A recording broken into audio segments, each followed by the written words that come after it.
Hello and welcome. I'm Jordan, and today we're going on a journey, not just through space, but through time. We're going back, way back, to a moment that changed everything we thought we knew about human civilization. Picture this. The year is 1994. A German archaeologist named Klaus Schmidt stands on a barren hill in southeastern Turkey, dust swirling around his boots, the sun beating down mercilessly. In his hands, he holds a piece of carved limestone, and his heart is racing, because Klaus knows, he knows, that what lies beneath this hill is going to rewrite history. He was right. What he discovered wasn't just another archaeological site. It was a time machine, a portal to a world we never imagined existed, a place that would force us to question everything we thought we understood about our ancestors, about the birth of civilization, about the very nature of what it means to be human. That place is called GOBEKLITEPE, and today we're going to explore it together. Over the next hour or so, grab a coffee, settle in, because we're going to dive deep into one of the most extraordinary archaeological discoveries of our lifetime. We'll walk through the scorching Turkish landscape where it was found, meet the brilliant, obsessive archaeologist who dedicated his life to understanding it, and grapple with the mind-bending implications of what this ancient temple tells us about ourselves. By the time we're done, I promise you'll never think about human history quite the same way again. So are you ready? Let's begin. Let's start with a question that might seem simple. When did civilization begin? If you're like most people, you probably learned in school that civilization started around 5,000 or 6,000 years ago. The Sumerians in Mesopotamia, the Egyptians along the Nile, maybe the Indus Valley. These were the cradles of civilization, right? Cities, writing, agriculture, organized religion, monumental architecture. That's when humanity really got going. Well, hold that thought, because Göbekli Tepe throws all of that out the window. The site dates back approximately 11,600 years. Let me say that again, 11,600 years. That's roughly 9,600 BCE. To put that in perspective, that's more than 6,000 years before Stonehenge, 7,000 years before the pyramids of Egypt, and thousands of years before humans even began farming in any systematic way. When Göbekli Tepe was built, woolly mammoths still walked the earth. The last ice age had only recently ended. Britain was still connected to continental Europe by a land bridge. The Sahara Desert was green and full of lakes. The world was a completely different place.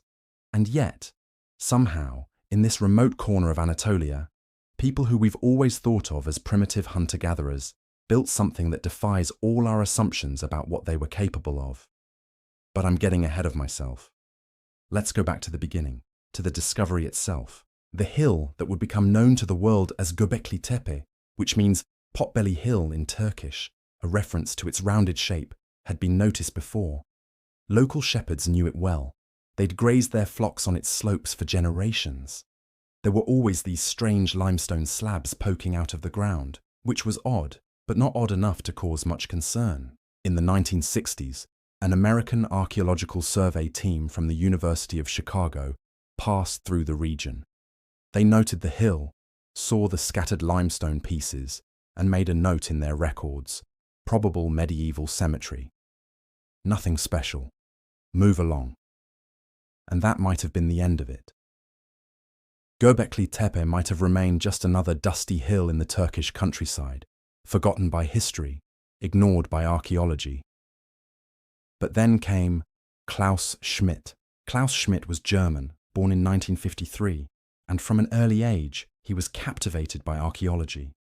Not the archaeology of kings and palaces necessarily, but the archaeology of origins, the deep past, the moments when humanity was still figuring out what it meant to be human. By the mid-1990s, Schmidt was an experienced archaeologist. He'd worked at the German Archaeological Institute, he'd dug at sites across the Near East, and he'd become particularly interested in the Neolithic period, that crucial time when humans transitioned from hunting and gathering to farming and settlement. In 1994, Schmidt was shown those old American survey notes about the Potbelly Hill. Most archaeologists would have glanced at them and moved on. Medieval cemetery, boring. Been there, done that. But Schmidt looked closer. He studied the descriptions of the limestone fragments. He examined what few photographs existed, and something didn't sit right with him. The limestone pieces didn't look like medieval gravestones. They looked older, much older. So Schmidt did what any obsessive archaeologist would do. He got in a car and drove out to see for himself. Imagine the scene. Schmidt, climbing this unremarkable hill on a hot autumn day in 1994. The landscape around him is the Euphrates Basin, rolling, semi-arid terrain, scattered with patches of cultivation and grazing land. It's beautiful in its starkness, but it doesn't exactly scream birthplace of civilization. Schmidt walks across the surface of the hill, eyes scanning the ground, and everywhere he looks, he sees working stone. Not just a few pieces, hundreds of them, thousands of them. Limestone fragments, some with carvings, some clearly shaped by human hands. He picks up a piece. The limestone is high quality, deliberately chosen. The carving on it is sophisticated, not crude scratches, but deliberate, artistic work. He finds another piece, and another. His pulse quickens.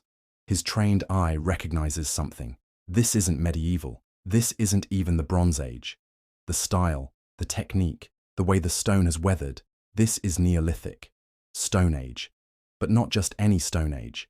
This is pre-pottery Neolithic, the earliest phase of the Neolithic Revolution. Schmidt's mind races. If this is really PPN, and he's increasingly convinced it is, then what the hell is it? Hunter-gatherers didn't build monuments. They didn't carve elaborate stone sculptures. They moved around, following the game, gathering plants. They didn't have the time, the organization, or the motivation for massive construction projects. Unless everything we thought we knew was wrong. Schmidt made a decision right there on that hill. He would excavate.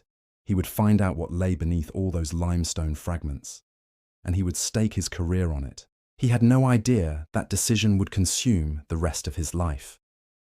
Schmidt returned in 1995 with a team and began to dig.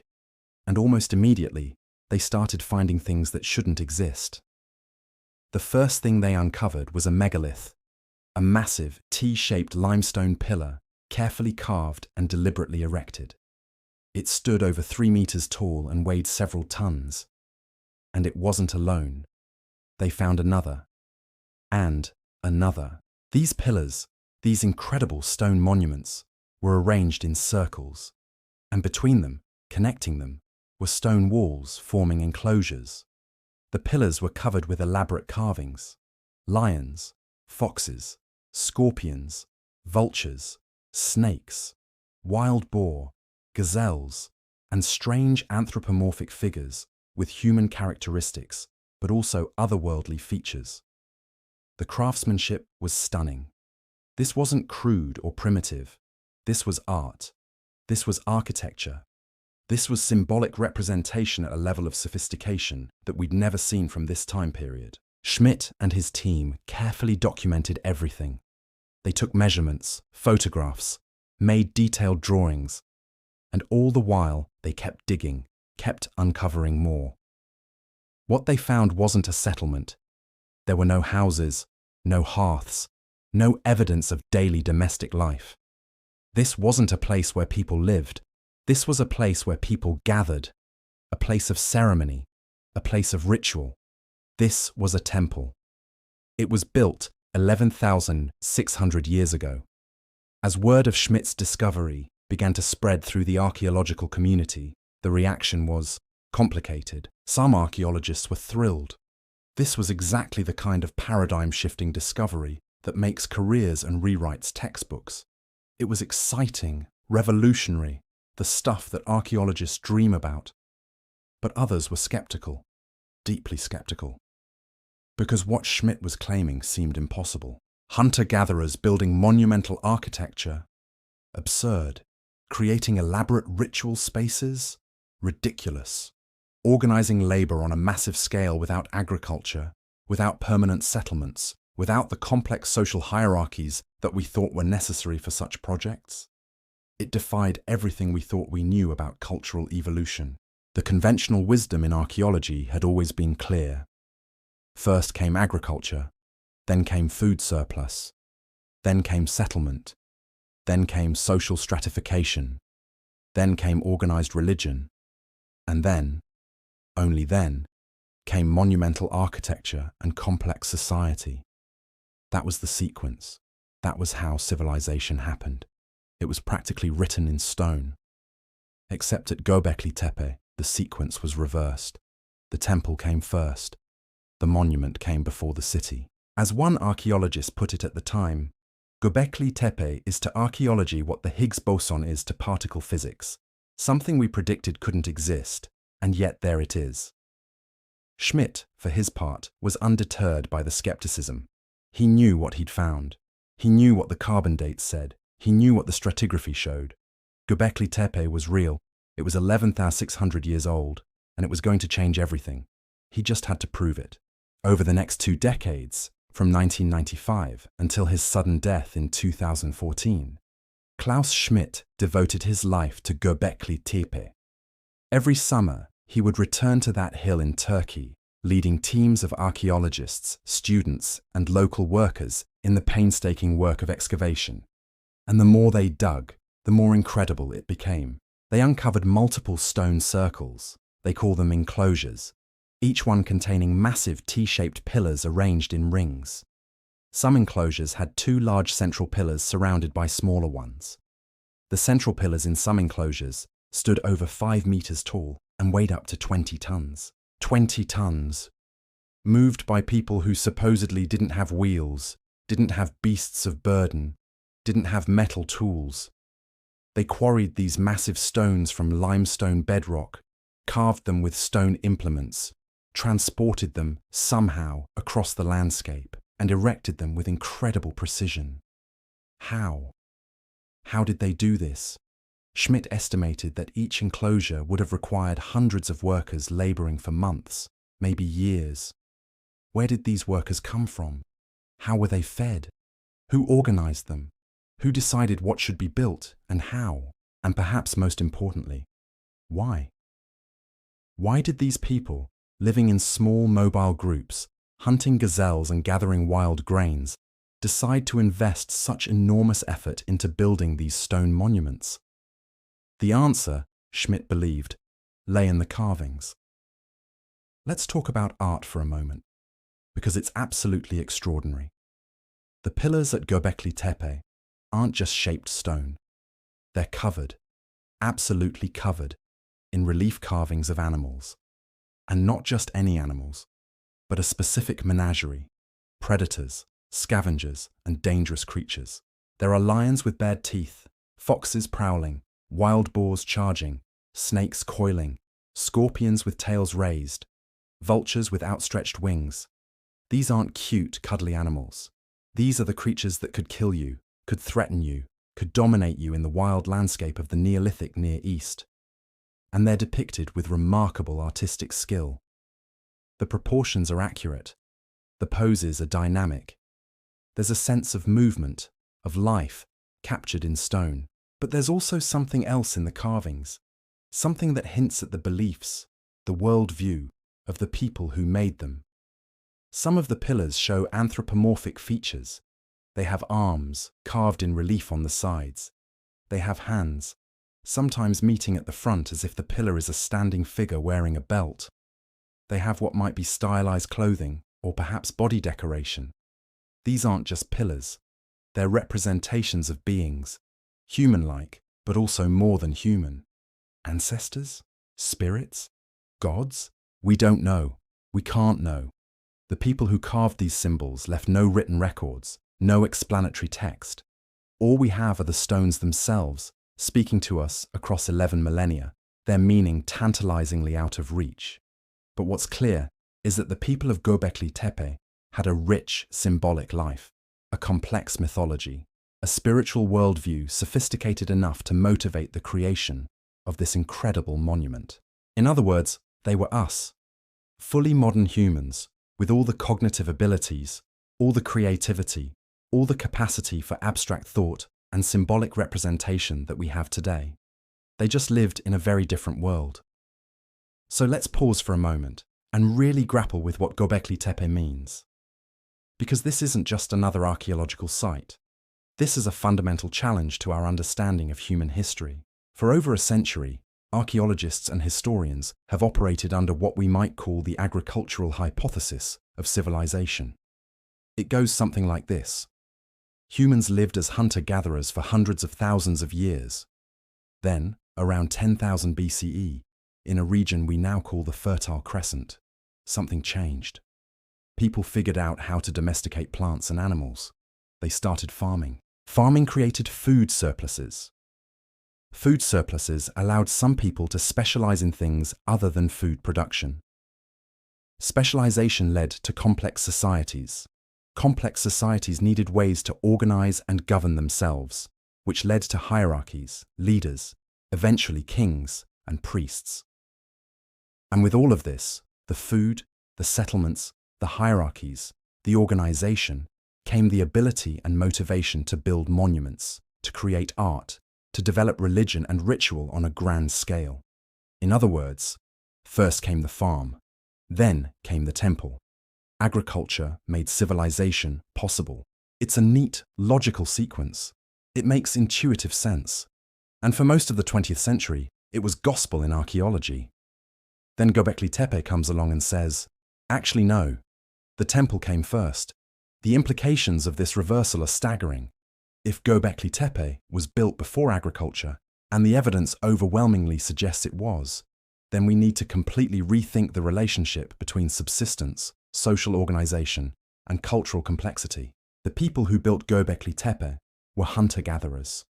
The animal bones found at the site are all from wild species: gazelle, wild cattle, wild sheep, wild boar. There's no evidence of domestication. The plant remains show use of wild grains, not cultivated ones. These were mobile people, moving through the landscape in small groups, following seasonal patterns of game and plant availability. And yet somehow they came together, regularly, repeatedly, to build and maintain this massive stone temple complex. Think about what that means. It means they had the social organization to coordinate large groups of people. It means they had the ideological motivation to invest enormous amounts of labor in a non-utilitarian structure. It means they had the conceptual sophistication to plan and execute a long-term architectural project. In short, they had all the cognitive and social prerequisites for civilization without having agriculture. Which raises a provocative question. What if we've had it backwards this time? What if religion and ritual preceded agriculture? What if the temple came first and the farm came later, perhaps even as a response to the needs created by building places like GOBEKLITEPE? This was exactly the theory that Klaus Schmidt proposed, and it's what made him famous and controversial in archaeological circles. Schmidt argued that GOBEKLITEPE wasn't just a temple, it was a catalyst. It was the birthplace of civilization itself. Here's how he thought it worked. In the late Paleolithic and early Neolithic, people in the Fertile Crescent lived in small mobile bands. They were hunter-gatherers, but they were living in an area of exceptional natural abundance. The region was a paradise of wild resources, fields of wild wheat and barley, herds of gazelle, flocks of wild birds. Food was plentiful, but these groups weren't isolated. They were part of larger social networks. People from different bands knew each other, intermarried, shared knowledge and stories. And at certain times of the year, they would come together for gatherings, feasts, ceremonies, rituals. GOBEKLITEPE, Schmidt believed, was one of these gathering places. Perhaps the gathering place, a sacred mountain, a navel of the world, where people from across the region would periodically converge. And at these gatherings, something extraordinary happened. People worked together. They quarried stone. They carved monuments. They created art. They performed rituals. They shared meals. They told stories. They reinforced their shared identity, their shared cosmology, their shared understanding of the world and their place in it. But here's the key. These gatherings required resources. You can't have hundreds of people coming together regularly without feeding them. And as the gatherings became more frequent, more elaborate, more central to social and spiritual life, the demand for food would have increased, so people started finding ways to produce more food, more reliably. They began to selectively harvest and replant wild grains. They began to manage wild animal populations more intensively. Slowly, gradually, over generations, this management became domestication. Hunting and gathering became herding and farming. In other words, agriculture didn't enable the temple. The temple enabled agriculture. Religion came first. The need to gather, to worship, to build sacred spaces together. That's what drove people to develop new subsistence strategies. It's a complete inversion of the traditional narrative, and it's revolutionary. Now I can hear some of you thinking, okay, that's a great story, but is there actually evidence for it? Fair question. And the answer is yes, actually there is. First, there's the timing. Göbeklitepe dates to the pre-pottery Neolithic A period, right around 9600–8800 BCE. This is exactly the time when we start seeing the earliest evidence of plant domestication in the region. The transition from wild to domesticated forms of wheat, barley, and other crops happens in the centuries following the construction of Göbeklitepe. The geographical correlation is also striking. Göbeklitepe sits right in the heart of what geneticists have identified as the origin zone for domesticated wheat. The wild ancestors of our cultivated grains grow naturally in the hills around the site. This is ground zero for the agricultural revolution. Second, there's evidence from other sites in the region. As excavations have continued over the past few decades, archaeologists have found other monumental structures from the same time period, not as large or as elaborate as Göbeklitepe, but similar in character. Sites like Karahan Tepe, Nevali Chori, and Chayonu all show evidence of ritual architecture predating or contemporary with the earliest agriculture. It's starting to look like Göbeklitepe wasn't an isolated anomaly. It was part of a broader cultural phenomenon, a temple culture that existed in the pre-pottery Neolithic. Third, there's the evidence from the site itself. Göbeklitepe was used for centuries, maybe millennia, and over that time, you can see changes in the surrounding landscape. The wild herds that provided food for the workers and gatherers began to show signs of management. The plant remains show evidence of intensive harvesting. It looks like the presence of the temple complex actually drove economic intensification in the surrounding area. People needed to feed the workers, so they developed new strategies for resource management. And those strategies eventually became agriculture. Of course, not everyone buys Schmidt's theory. In science, and especially in archaeology, revolutionary claims require revolutionary evidence, and there are legitimate questions and alternative interpretations. Some archaeologists argue that the correlation doesn't prove causation. Yes, Göbeklitepe is early, and yes, agriculture developed in the same region shortly afterward, but that doesn't necessarily mean the temple caused agriculture. Maybe both were responses to the same underlying changes. Climate shifts at the end of the Ice Age, population growth, changes in social organization. Others point out that hunter-gatherer societies around the world have created impressive monuments without transitioning to agriculture. The great shell rings of the American Southeast, the earthworks of the Amazon, even Stonehenge itself, all were built by societies that were either pre-agricultural or only marginally agricultural. Maybe Göbeklitepe tells us more about the capabilities of hunter-gatherers than it does about the origins of agriculture. Maybe the people who built it were more complex, more settled, more sophisticated than we've given them credit for. But that doesn't mean they invented farming. And there's another critique, perhaps the most damning. We've only excavated a tiny fraction of Göbeklitepe. The site is huge. Surveys suggest there may be dozens more enclosures still buried beneath the surface. How can we make sweeping claims about the meaning and significance of the site when we've barely scratched the surface? These are all fair points. And honestly, that's what makes archaeology exciting. We're dealing with fragmentary evidence from 11,600 years ago. We'll never have all the answers. The best we can do is build interpretations based on the evidence we have, test them against new discoveries, and refine our understanding over time. What's undeniable, though, is that Göbeklitepe has forced us to reconsider our assumptions. It's shown us that the path to civilization was more complex, more varied, more surprising than we thought. And that's valuable, even if we don't have all the answers yet. Let's talk more about Klaus Schmidt, because his story is intimately tied to Göbeklitepe in a way that goes beyond mere professional achievement. This site became his life's work, his obsession, his legacy. Schmidt was, by all accounts, a brilliant archaeologist.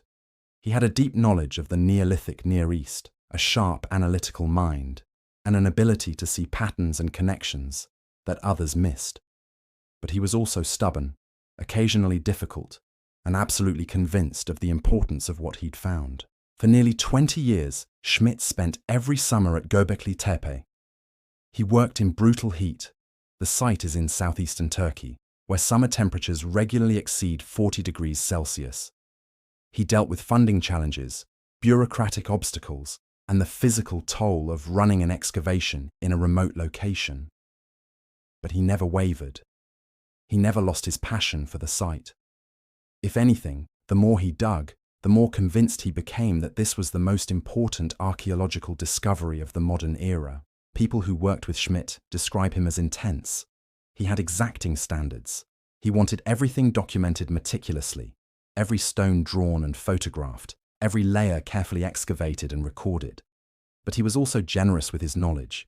He loved to explain his theories, to walk visitors around the site, pointing out details in the carvings, explaining the stratigraphy, sharing his vision of what Göbeklitepe meant. He was convinced, absolutely convinced, that this site held the key to understanding the Neolithic Revolution, and he was determined to unlock that key before time ran out. There's something poignant about that determination. Schmidt knew he couldn't excavate the entire site in his lifetime. The work would take generations. But he could lay the foundation. He could establish the chronology, document the major features, build the case for why this site mattered. And he could inspire the next generation of archaeologists to continue the work after he was gone. In July 2014, Klaus Schmidt was swimming in a river near the excavation site when he suffered a heart attack. He was 61 years old. He died there, in Turkey, in the landscape he had devoted his life to understanding. The archaeological community was devastated. Schmidt was at the height of his career. There was so much more he could have contributed, so many more seasons of excavation he could have led, so many more insights he could have shared.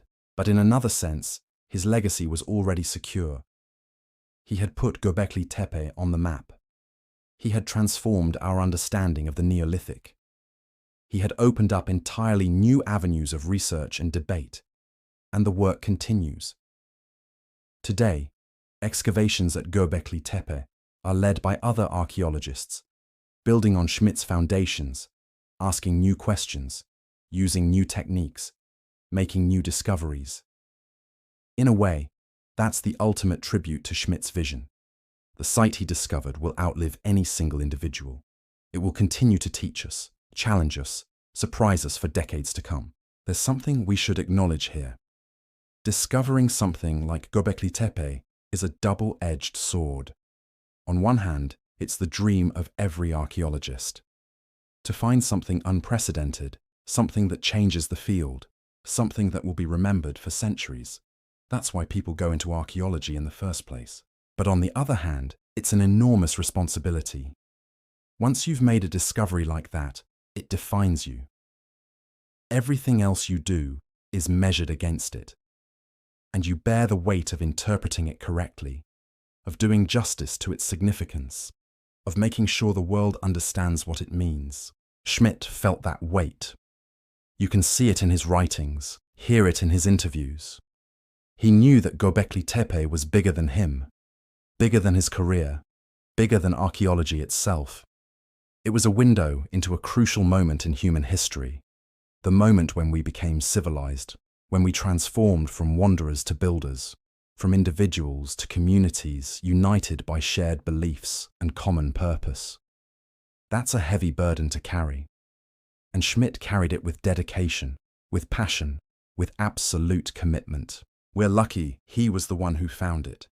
A lesser archaeologist might have dismissed the Potbelly Hill, might have lacked the vision to see its significance, might have failed to communicate its importance to the world. But Schmidt saw it, he understood it, and he made sure we understood it too. Let's do something now that's a bit speculative, but I think valuable. Let's try to imagine what life was like for the people who built Göbeklitepe. Let's step into their world, as best we can with the evidence we have, and try to understand not just what they did, but why. It's around 9600 BCE. The last ice age ended about 2,000 years ago, and the world is warming. The great ice sheets that once covered northern Europe and North America have retreated. Sea levels are rising. The climate is becoming more stable, more predictable. In the Fertile Crescent, the arc of land stretching from the Persian Gulf to the Mediterranean, the landscape is transforming. What was once arid steppe is becoming greener, more fertile. Wild grains, the ancestors of wheat and barley, are spreading across the hills. Herds of gazelle migrate through the valleys. Wild cattle graze in the meadows. The region is, quite literally, flowing with milk and honey. And into this landscape, humans are thriving. These are not the struggling, desperate hunter-gatherers of popular imagination. These are people living in one of the richest ecosystems on Earth. Food is abundant. The climate is favorable. Life, while certainly not easy by modern standards, is probably better than it's been for most of human history. People live in small groups, extended families, maybe 20, 50 individuals. They move seasonally, following the game, harvesting wild plants as they ripen. In spring, they might camp near fields of wild wheat, spending weeks gathering and processing grain. In summer, they follow the gazelle herds. In autumn, they harvest nuts and fruits. In winter, they might shelter in caves or build temporary structures in protected valleys. But they're not isolated, far from it. These groups are part of larger social networks. They meet regularly, at resource-rich locations, at neutral territories, at places that have special significance. And one of those special places is the Potbelly Hill we now call Göbeklitepe. Why this particular hill? What made it special? The honest answer is, we don't know, but we can make educated guesses. The hill is located in a strategic position, overlooking the Euphrates Valley. It's visible from a great distance, a landmark, a place that people from across the region would recognize. The limestone bedrock would have been valuable as a source of material for tools. There might have been springs nearby, providing reliable water. But I think there's something more. I think this hill was sacred because people decided it was sacred. Because their stories, their myths, their cosmology designated it as a special place. Maybe it was a place associated with ancestors. Maybe it was believed to be the home of spirits or gods. Maybe it was seen as the center of the world, the point where the earthly and spiritual realms intersected. We see this pattern in cultures all over the world: sacred mountains, sacred groves, sacred landmarks that become focal points for ritual and ceremony. Göbeklitepe was likely one of these, and so people came. Not to live. Again, there's no evidence of permanent settlement, but to gather, to celebrate, to worship, to renew their connections to each other and to the sacred. Imagine a gathering at Göbeklitepe during its heyday. It's late summer. Groups from across the region, from the Euphrates Valley, from the Taurus Mountains, from the Syrian Plateau, are converging on the sacred hill. They've been preparing for weeks, gathering food, making new tools, preparing gifts and offerings. As they approach the hill, they see the smoke of fires, hear the sounds of drums and voices. There are people everywhere, hundreds of them, maybe thousands at the largest gatherings. This is more people than most individuals will see in their entire lives otherwise. The atmosphere is electric. There's excitement, anticipation, a sense of being part of something larger than any individual or group. Old friendships are renewed, new alliances are formed. Young people meet potential partners from other bands. Stories and knowledge are exchanged. But the heart of the gathering is the ceremonial enclosures, the stone circles with their massive pillars. Let's step inside one of these enclosures. You descend a few steps. The floor is slightly below ground level. The space is oval, maybe 20 meters across. The walls are made of stone, carefully fitted together, and rising from the floor are the pillars. Two massive central ones, surrounded by smaller ones in a ring. In the flickering firelight, the carved animals seem to move. Lions prowling, vultures flying, snakes coiling. The air is thick with smoke from fires and incense. There's the smell of roasting meat. Feasts are an integral part of the ceremonies.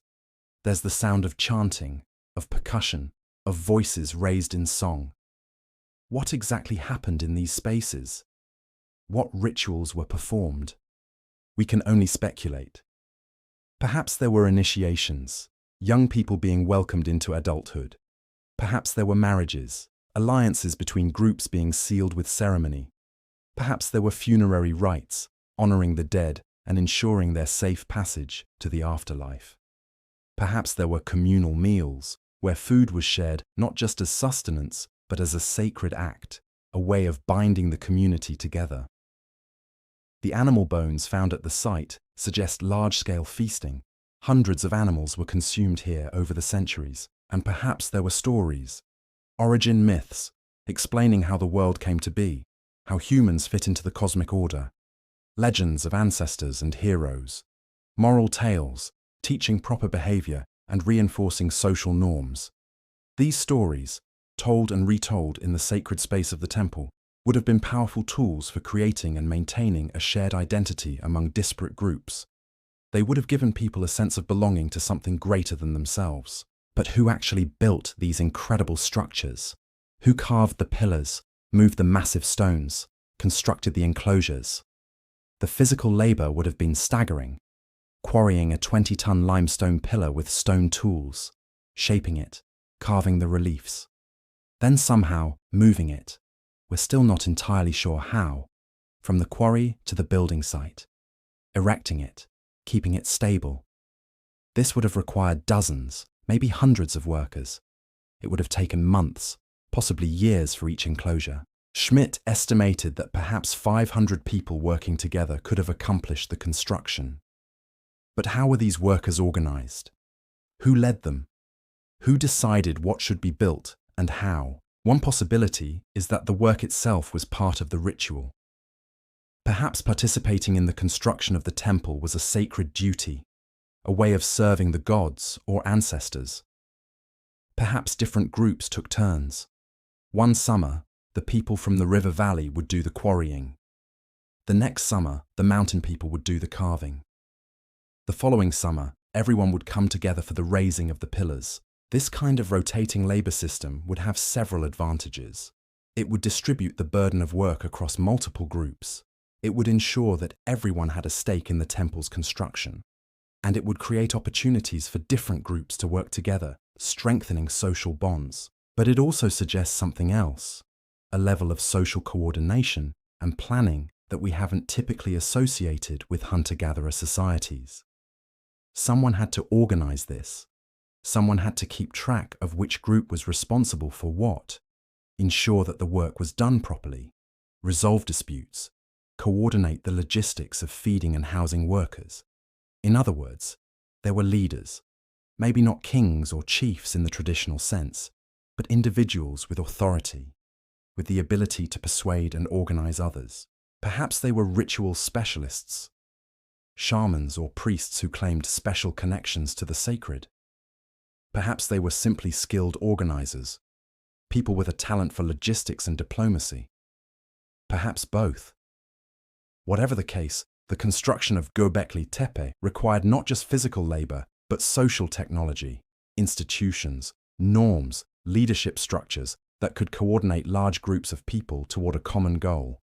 And that, in itself, is a sign of emerging complexity, the seeds of civilization.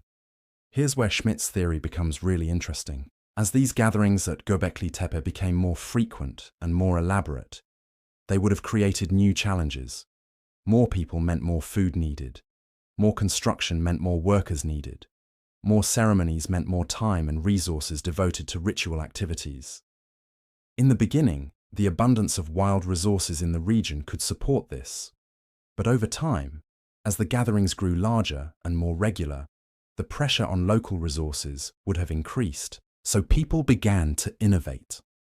They started managing wild plant populations more actively, clearing competing vegetation, protecting productive patches, maybe even scattering seeds to ensure future harvests.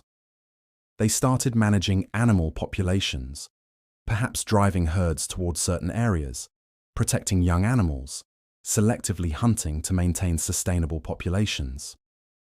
These innovations weren't agriculture yet, but they were moving in that direction. They were the first steps toward intentional food production, rather than simple extraction. And here's the crucial point. These innovations were driven not by necessity in the survival sense. People weren't starving, but by social and ritual necessity. They needed more food to support the gatherings at the sacred mountain. They needed surplus to feed the workers who built the temple. In other words, the temple created the conditions that made agriculture necessary. Over generations, over centuries, the management of wild resources became more intensive. The plants people favored began to change, adapting to human cultivation.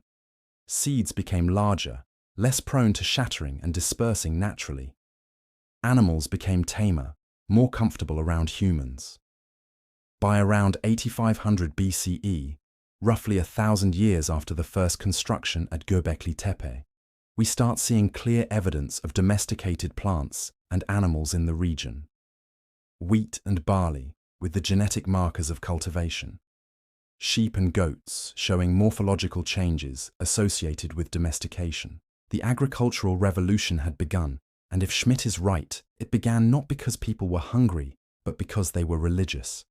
There's something bittersweet about this story, because what happened next, over the following millennia, was both triumph and tragedy. Agriculture allowed for larger populations. Larger populations allowed for more complex societies. More complex societies built cities, developed writing, created art and architecture on a scale that dwarfed anything that came before. But agriculture also brought new problems. The settled lifestyle led to the accumulation of property, which led to inequality. The need to defend agricultural land led to warfare. The dense populations made possible by farming also facilitated the spread of disease. The intensive labor required for agriculture was, in many ways, harder and less healthy than hunting and gathering. Some anthropologists have called agriculture the worst mistake in human history. That's probably overstating it. There's no going back now, and agricultural civilizations have accomplished extraordinary things. But it's true that in some ways, the transition to farming made life harder, at least in the short term. And it all might have started because people wanted to build a temple. There's a deep irony there. The very thing that brought people together, that inspired them to create something beautiful and meaningful, also set them on a path that would fundamentally transform human existence, not always for the better. But that's the nature of cultural evolution. We make choices based on immediate needs and values, without fully understanding the long-term consequences. And those choices, small at first, accumulate over time until they've transformed everything. Göbeklitepe stands at that hinge point. It's a monument to the moment when humans decided that building something sacred was more important than anything else. When we chose community and ritual and shared meaning over the freedom and mobility of the hunting life. It was the moment we became civilized, for better and for worse.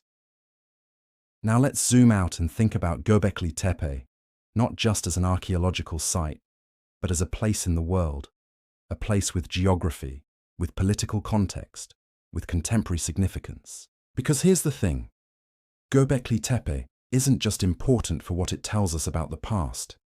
It's also important for what it means in the present, its location, its preservation, its interpretation.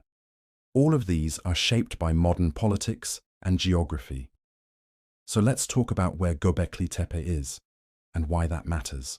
Göbeklitepe is located in southeastern Turkey, in the province of Şanlıurfa, about 15 kilometers northeast of the city of Şanlıurfa itself, which, interestingly, is one of the oldest continuously inhabited cities in the world, with a history stretching back thousands of years. The site sits in the northern arc of the Fertile Crescent, that famous region stretching from the Persian Gulf to the Mediterranean where agriculture first developed. This isn't coincidental. The Fertile Crescent was called fertile for a reason. The region has a unique combination of characteristics that made it ideal for early agriculture. The climate is Mediterranean. Wet winters, dry summers. The topography includes river valleys, rolling hills, and mountains, providing diverse ecological zones within relatively small areas. And crucially, the region is home to the wild ancestors of many of our most important domesticated crops and animals. Wild wheat and barley grow naturally in these hills. Wild sheep and goats roamed the mountains. The building blocks of agriculture were literally underfoot. But the geography has another significance. This is a crossroads. The Fertile Crescent sits at the junction of three continents: Asia, Europe, and Africa. It's been a corridor for migration, trade, and cultural exchange for tens of thousands of years. The people who built Göbekli Tepe were part of networks that stretched across this vast region. Ideas, technologies, stories, all flowed through these landscapes. And Göbekli Tepe, sitting at a strategic point overlooking the Euphrates, was well positioned to be a hub in these networks. But the geography of Göbekli Tepe isn't just about ancient landscapes, it's also about modern politics. And to understand that, we need to talk about something that's often uncomfortable for Turkish authorities: the Kurdish people. Şanlıurfa province, where Göbekli Tepe is located, has a large Kurdish population. The broader region of southeastern Turkey is considered by many to be part of historical Kurdistan, the homeland of the Kurdish people, who are one of the largest ethnic groups in the Middle East, without their own nation-state. The relationship between the Turkish state and its Kurdish population has been fraught, to put it mildly. For decades there's been conflict, sometimes violent, over issues of cultural rights, political autonomy, and national identity. The Kurdish language was suppressed for much of the 20th century. Kurdish cultural expression was restricted, and Kurdish political movements, particularly those demanding autonomy or independence, have been met with military force. This has created a complicated situation for archaeological work in the region. On one hand, the Turkish government has been eager to promote Göbekli Tepe as a source of national pride and a draw for tourism. The site was designated a UNESCO World Heritage Site in 2018.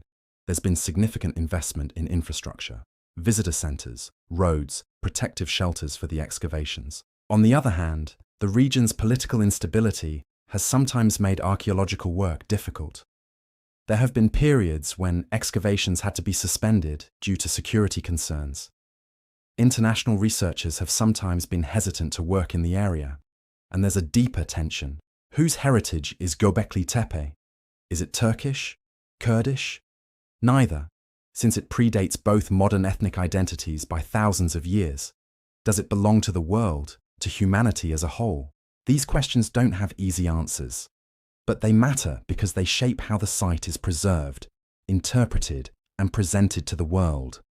Zoom out further, and the geopolitical situation becomes even more complex. Göbekli Tepe sits in a region that has been, for the past several decades, one of the most unstable in the world. Just to the south, across the border, is Syria, a country that's been devastated by civil war since 2011. To the southeast is Iraq, which has experienced decades of conflict. To the east is Iran, which has a complicated relationship with its neighbours and with the West.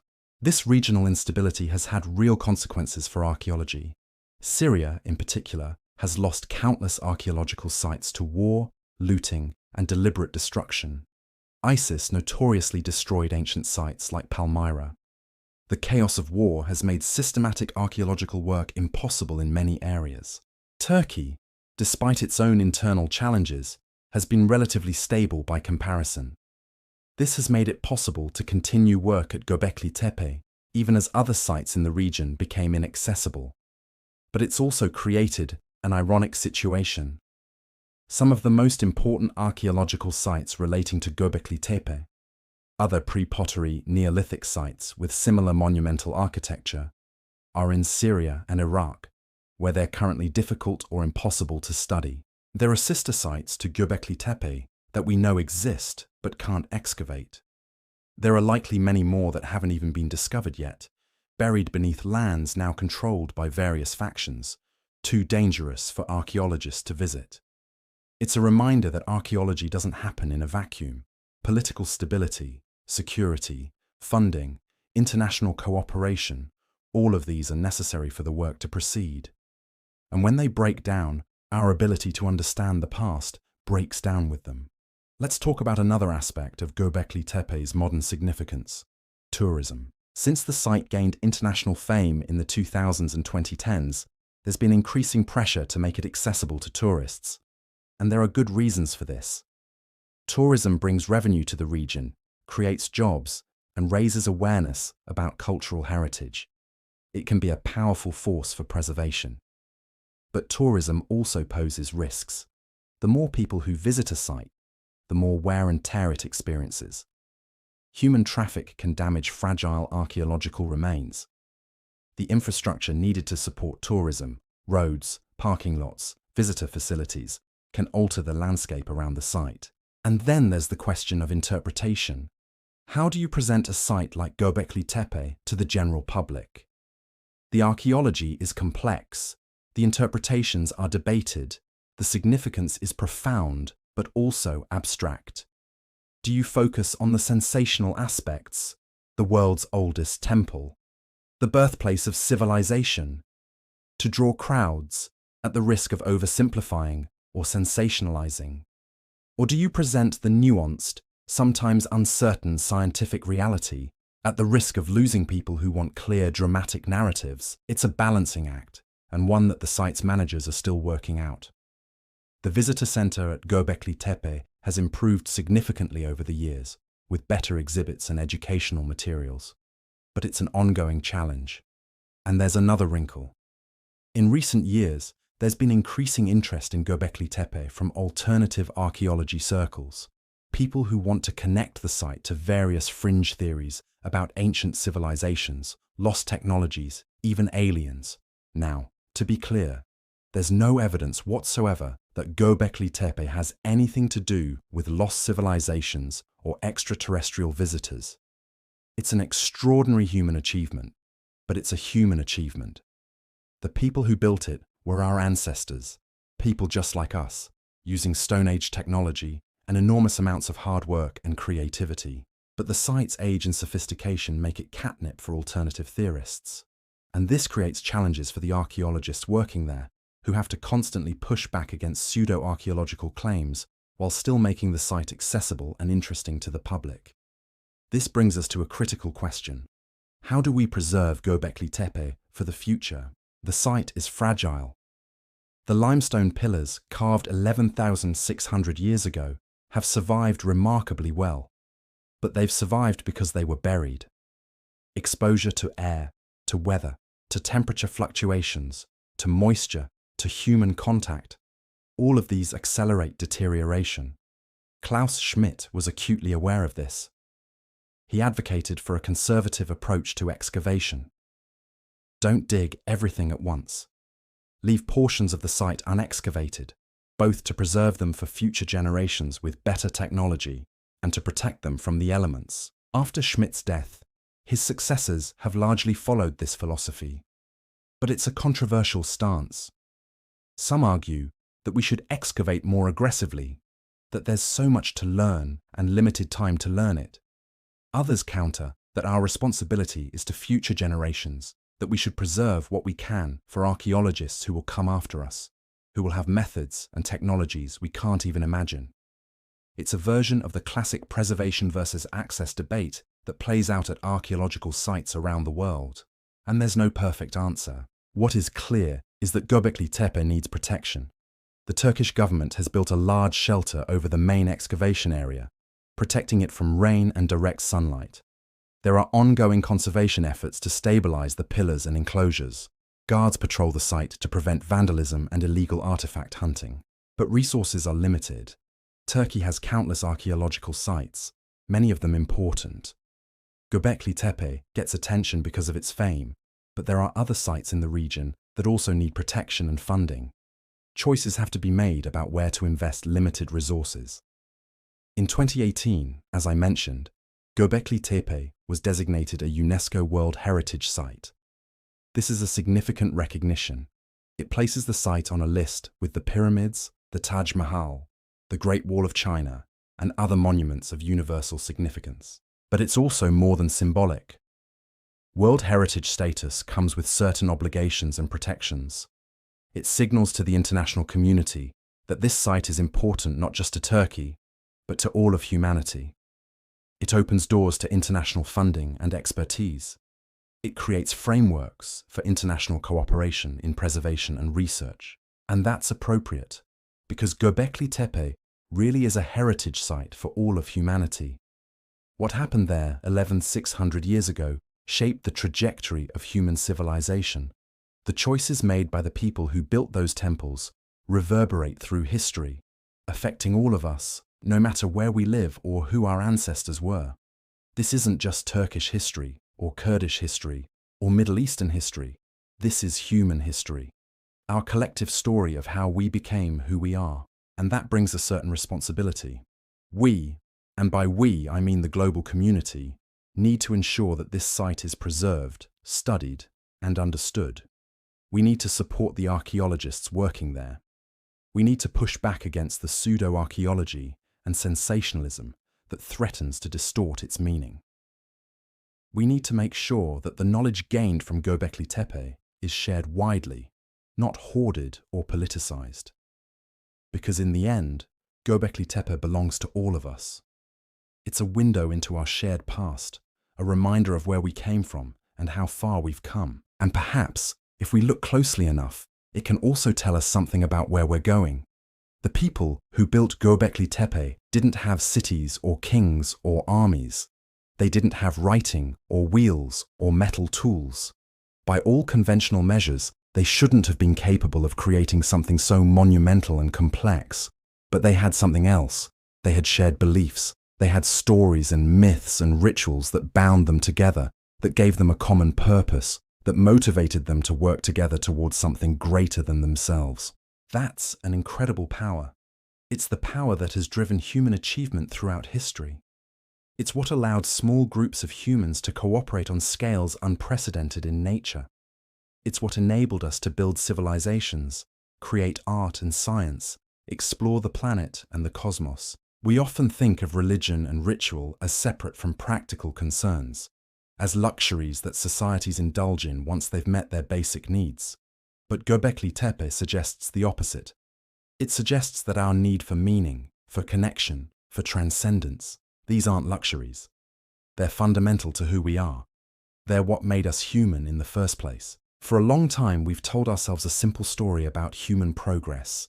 We started as primitive hunter-gatherers, then we invented agriculture, then we built cities, then we developed writing and technology, and here we are, at the pinnacle of civilization.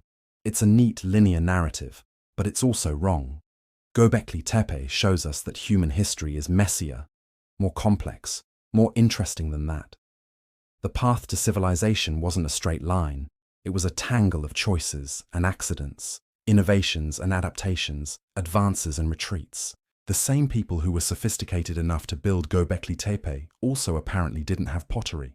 They could quarry and carve 20-ton stones, but they couldn't make a clay pot. How does that make sense?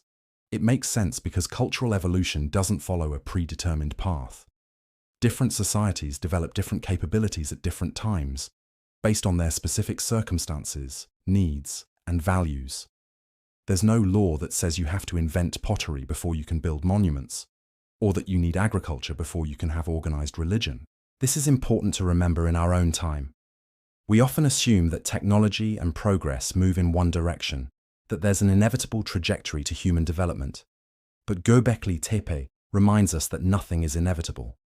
Societies make choices. They prioritize certain things over others. They develop in ways that reflect their values and beliefs, not just their material circumstances. The third lesson is about how we relate to our own history. Göbekli Tepe is 11,600 years old. Think about that. It predates written history by more than 6,000 years. When the ancient Sumerians were inventing cuneiform, Göbekli Tepe was already ancient history. When the pyramids were being built, Göbekli had been buried for thousands of years. We carry the weight of all that history. The choices made by the people who built Göbekli set in motion chains of consequences that led eventually to us. We're living in a world shaped by decisions made by people who never could have imagined us. And the same will be true for people in the future. The choices we make today about technology, about the environment, about how we organize our societies will echo through the centuries, affecting people we'll never meet in ways we can't predict. That's a sobering thought. It should make us humble, but it should also make us thoughtful about the legacies we're creating. This leads to perhaps the most challenging lesson. We need to think carefully about what we mean by progress. If you'd asked people in 9600 BCE whether they were making progress by building Göbekli Tepe, they probably would have said yes, assuming they even had a concept of progress in the way we do. They were honoring their gods, bringing their communities together, creating something beautiful and meaningful. But that decision, and the ones that followed from it, led to agriculture. And agriculture led to settlements, inequality, warfare, disease, environmental degradation. The transition to farming made life harder for most people, at least in the short term. It created new forms of suffering and injustice. So was it progress? Or was it, as some have argued, a catastrophic mistake? The honest answer is, it was both. It was neither. The concept of progress is too simple to capture the reality of what happened. We gained things: population growth, technological development, cultural complexity, the foundations of everything we recognize as civilization. But we also lost things: leisure time, egalitarianism, mobility, perhaps even health and happiness, at least for many individuals. This isn't a call to romanticize the past or to reject modernity. We can't go back, even if we wanted to. But it is a call to think more carefully about the trade-offs we make, the costs we're willing to bear in the name of advancement. Not every change is an improvement. Not every innovation makes life better. And the fact that something is old doesn't make it bad, just as the fact that something is new doesn't make it good. Here's a more optimistic lesson. The people of Göbekli Tepe were fundamentally like us. They lived 11,600 years ago. They dressed differently, spoke languages we'll never hear, believed things we'll never fully understand. But they were humans, with the same cognitive abilities, the same emotional lives, the same capacity for creativity and cooperation that we have. When they carved those lions and snakes into the pillars, they were creating art, expressing something about their experience of the world, their place in it, their understanding of beauty and meaning. When they gathered at the temple for feasts and ceremonies, they were doing what humans have always done, coming together to celebrate, to mourn, to mark important moments, to reinforce their bonds with each other. When they organized the massive labor required to build the enclosures, they were navigating the same social complexities we navigate today, coordinating different groups with different interests, balancing competing needs, trying to achieve common goals despite inevitable conflicts and disagreements. They were us, and we are them. This is reassuring in a way. It means that human nature isn't infinitely malleable. We're not blank slates that can be programmed to be anything. We're a species with particular characteristics, particular needs, particular ways of being in the world that have been consistent for thousands of years. We need meaning, we need community, we need beauty, we need ritual and ceremony to mark the important moments of our lives. We need stories that explain where we came from and where we're going. These aren't cultural accidents or historical artifacts. They're part of what makes us human. And Göbekli Tepe, in its ancient stones, reminds us of this. Finally, here's perhaps the most important lesson. We're not done yet. We've only excavated a tiny fraction of Göbekli Tepe. The site covers 22 acres, and there may be dozens more stone enclosures still buried beneath the surface. Every excavation season brings new discoveries, new puzzles, new questions. And Göbekli Tepe isn't unique. As I mentioned earlier, archaeologists have found other sites in the region with similar characteristics, Karahan-tepe, Habetsuvan-tepesi, Cyborgs, Navali Chori. It's becoming clear that there was a whole culture of megalithic construction in the pre-pottery Neolithic Near East. We're still just beginning to understand this crucial period in human history. There are so many questions we can't yet answer. How were these societies organized? What exactly were their beliefs and rituals? How did they make the transition from these gathering sites to agricultural settlements? What role did environmental change play? What happened to cause the eventual decline and burial of places like Göbeklitepe? The work will take generations.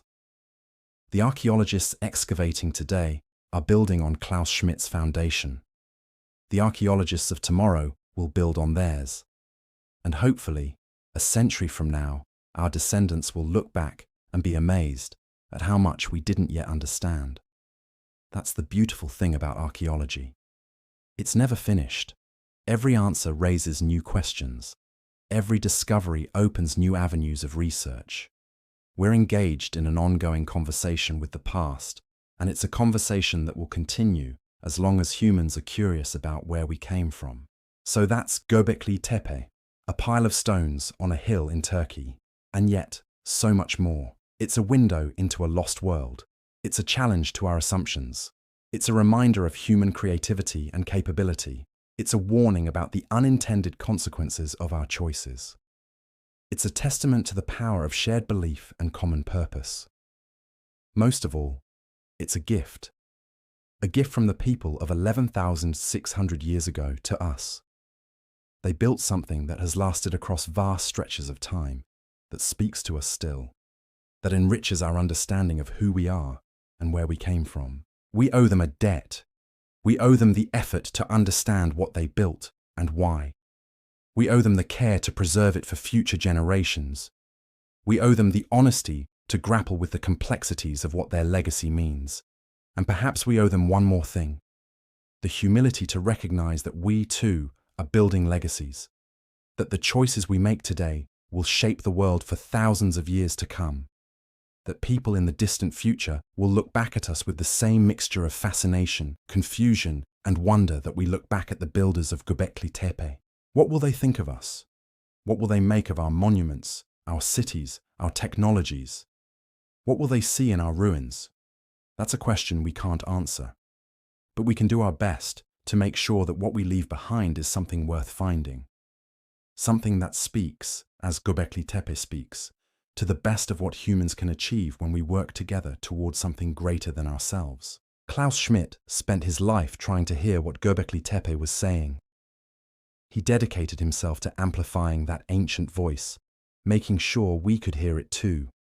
And now it's our turn to listen, to learn, to carry forward the work of understanding our past so we can better navigate our future. Let's start with the big question. What did the people who built Göbeklitepe believe? It's a harder question than it sounds. We have no written records, no oral traditions passed down, no direct line to their thoughts and feelings. All we have are stones and bones and the traces of their actions. From these fragments, we have to reconstruct an entire worldview. But here's what makes it fascinating. Humans aren't that different from each other, across time and space. Yes, cultures vary enormously, but certain patterns repeat. Certain themes emerge again and again. And by studying what we know about belief systems in pre-modern societies around the world, and by carefully examining the evidence at Göbeklitepe itself, we can start to sketch the outlines of what these ancient people might have believed. First, we need to understand that the Neolithic worldview was almost certainly what anthropologists call animistic. Animism doesn't mean what most people think it means. It's not about worshipping spirits or believing in ghosts. Or rather, it's not just about that. Animism is a fundamental way of understanding the world, one that was nearly universal in pre-agricultural societies, and remains common in many indigenous cultures today. At its core, animism is the belief that the world is alive. Not just humans are alive, not just animals, but everything. Trees, rocks, rivers, mountains, the wind, the sun, the moon. Everything has spirit, has agency, has something we might call consciousness or personhood. In an animistic worldview, you don't just hunt an animal. You enter into a relationship with its spirit. You don't just gather plants. You negotiate with them, thank them, make sure you're not taking more than you're entitled to. You don't just experience weather, you interact with it, appease it, try to understand what it wants. This isn't primitive or childish thinking. It's a sophisticated way of understanding a complex world. It emphasizes connection, relationship, and reciprocity. It encourages observation and attention. You have to really notice the world around you if you're going to successfully interact with all these different spirits and forces, and I'm convinced that the people who built Göbeklitepe had an animistic worldview. The evidence is everywhere in the carvings. Look at the animals depicted on the pillars. Lions, leopards, foxes, wild boars, snakes, scorpions, vultures, cranes, gazelles, wild cattle, spiders. These aren't random choices. These are carefully selected representations of the most powerful, most dangerous, most significant animals in the landscape. But they're not depicted as prey or as resources. They're depicted as powerful beings in their own right. The lions are shown with bared teeth, ready to attack. The boars are charging. The scorpions have their tails raised, ready to strike. These are animals at the height of their power, demanding respect. In many animistic cultures, these kinds of powerful animals are understood as more than just animals. They're manifestations of spiritual forces. They're what anthropologists sometimes call master animals or animal powers. They represent aspects of reality itself, the danger of the wild, the mystery of death, the power of transformation. The vulture, for example, appears frequently at Göbeklitepe. In many cultures, vultures are associated with death and the afterlife, which makes sense because vultures consume the dead. They're liminal creatures, existing at the boundary between life and death. They transform death into life by consuming corpses and continuing their own existence. In some ancient Near Eastern cultures, there's evidence of sky burial, the practice of leaving corpses exposed so that vultures would consume them. This was understood not as disrespectful, but as sacred.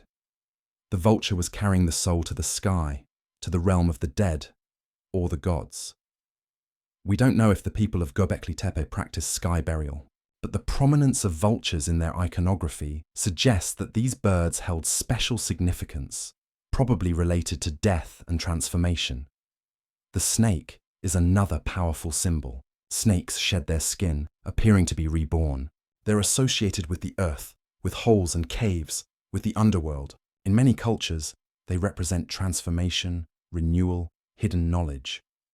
The lion and the leopard are apex predators, the most dangerous animals in the landscape. They represent raw power, dominance, the danger that lurks in the wild. But they might also represent aspects of the divine gods or spirits who have that same kind of overwhelming power.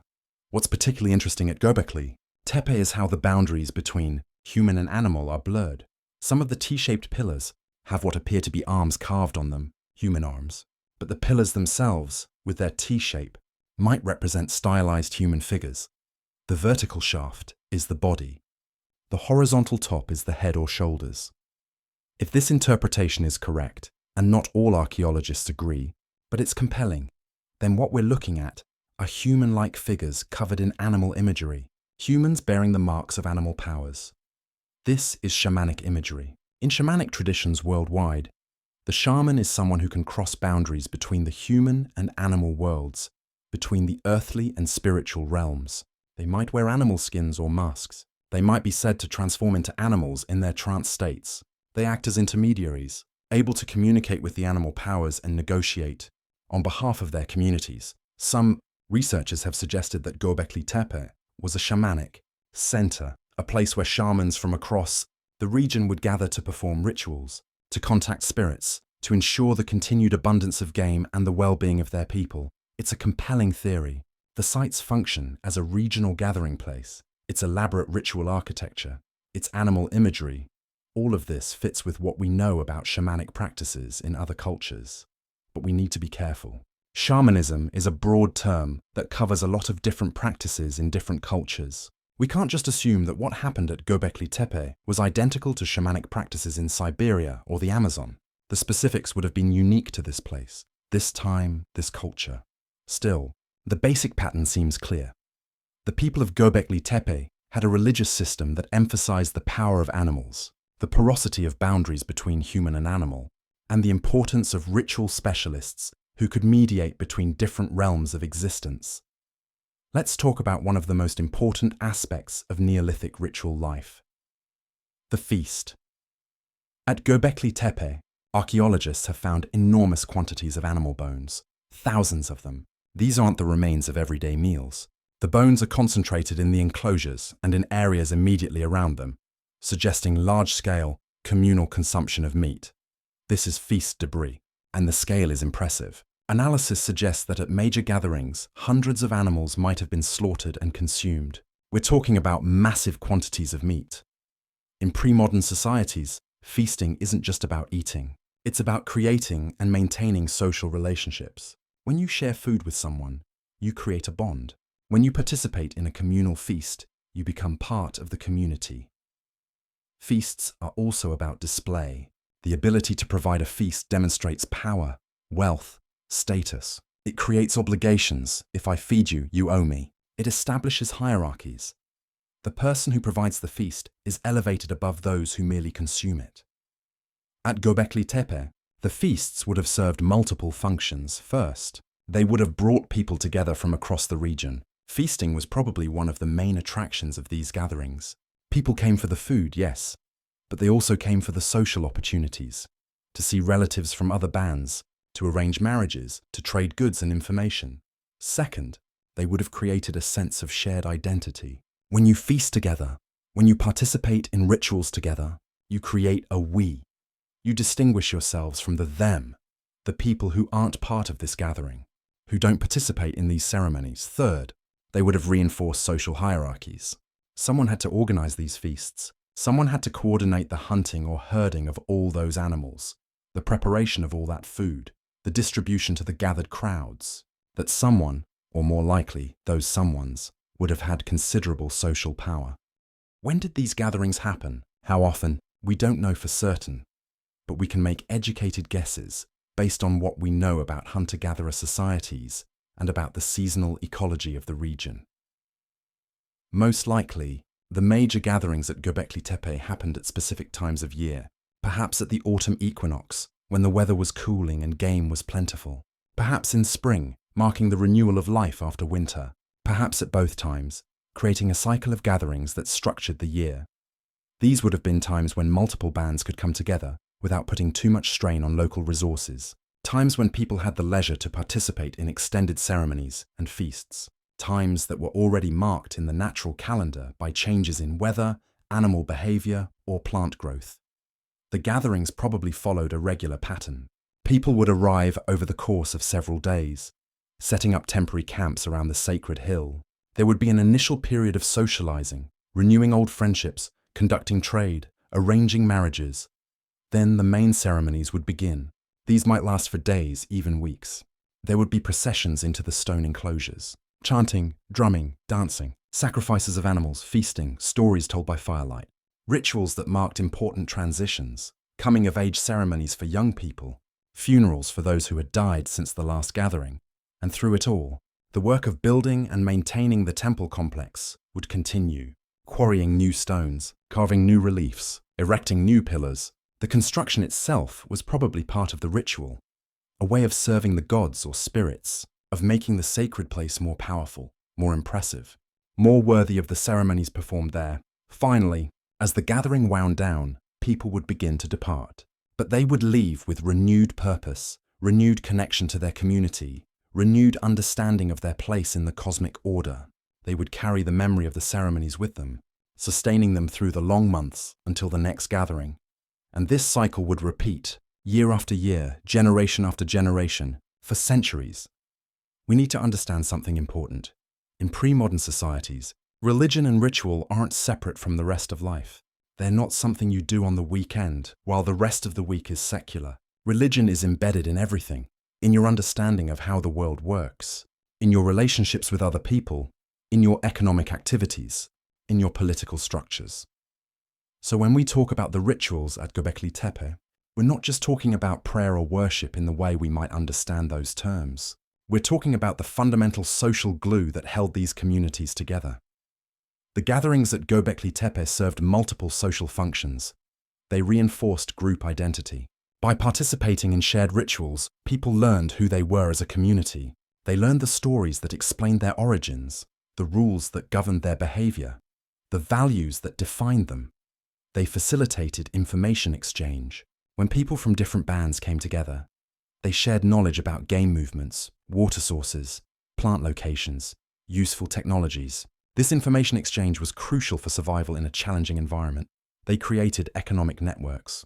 People traded goods at these gatherings: stone tools, animal skins, shells, pigments. These trade networks connected people across vast distances, allowing materials and ideas to flow through the landscape. They resolved conflicts. When disputes arose between different bands, over territory, over resources, over personal grievances, the gatherings provided a forum for resolution. Rituals of reconciliation, overseen by respected elders or ritual specialists, could heal divisions and prevent violence.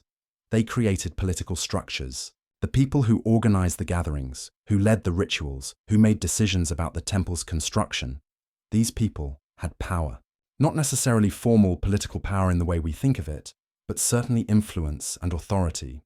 In other words, Göbeklitepe wasn't just a temple, it was the beating heart of a regional society, the place where that society came together, renewed itself, reproduced its culture across generations. Without Göbeklitepe, or places like it, these scattered bands of hunter-gatherers might have remained just that, scattered bands, loosely connected, without a strong sense of shared identity or purpose. With Göbeklitepe, they became something more. They became a community, a culture, a civilization in embryonic form. Now let's tackle one of the most compelling mysteries of Göbeklitepe. How was it actually built? We're talking about people who lived 11,600 years ago. People who didn't have metal tools, didn't have wheels, didn't have beasts of burden, didn't have any of the technologies we associate with monumental construction. And yet they quarried, carved, transported, and erected limestone pillars weighing up to 20 tons. How? It's a question that has fascinated archaeologists since the site's discovery. And while we don't have all the answers, we've learned a lot about the engineering capabilities of Neolithic people. Capabilities that are, frankly, mind-blowing. Let's start at the beginning. Where did the stones come from? The answer is right there. The limestone bedrock of the hill itself was the source material. Archaeologists have found quarry sites on the slopes of Göbeklitepe, where you can still see the outlines of pillars that were in the process of being cut when the work was abandoned. One of these unfinished pillars is still lying in the quarry, partially detached from the bedrock. It's massive, estimated to weigh over 50 tons, making it larger than any of the pillars actually erected in the enclosures. The fact that it was never finished suggests that maybe this one was too ambitious, that the stoneworkers realized they'd bitten off more than they could chew. But even the smaller pillars, if you can call a Tenton stone smaller, represent an incredible engineering achievement. The tools available to Neolithic stoneworkers were simple: stone on stone. They would have used harder stones, like flint or quartzite, to work the softer limestone. Through percussion and abrasion, they could shape the limestone into the desired forms. This sounds crude, but it's actually a sophisticated technique. Different stones have different properties. Limestone is relatively soft, which makes it easier to work, but it's also prone to fracturing. You need to understand the grain of the stone, the stress points, how it will respond to different kinds of impacts. The carvers at Göbeklitepe clearly understood all of this. The pillars are remarkably uniform in shape. That distinctive T-form appears again and again, suggesting either standardized templates or master craftsmen training apprentices in specific techniques. And the relief carvings are even more impressive. Creating a three-dimensional image on a stone surface requires planning, skill, and patience. You can't just hack away randomly. You need to visualize the final image, understand how deep to carve different parts, maintain consistent proportions. Some of the carvings at Göbeklitepe are incredibly detailed. There's a fox whose individual hairs are visible. There's a snake with scales carved along its body. There are human hands with fingernails shown. This is art. This is craftsmanship at the highest level. These stone workers weren't just laborers, they were artists with the same attention to detail, the same pursuit of beauty and accuracy that we see in master sculptors throughout history. But before you can carve a pillar, you have to extract it from the bedrock. And this is where things get really interesting. The technique used at GOBEKLITEPE appears to have been similar to methods used in other ancient stone quarries. They created a series of grooves around the perimeter of the stone they wanted to extract, gradually deepening these grooves until they could break the stone free. For this, they might have used a combination of techniques. Pecking, using a harder stone as a hammer to repeatedly strike the limestone, gradually wearing away material. Abrading, using a harder stone with a grinding motion to wear away material.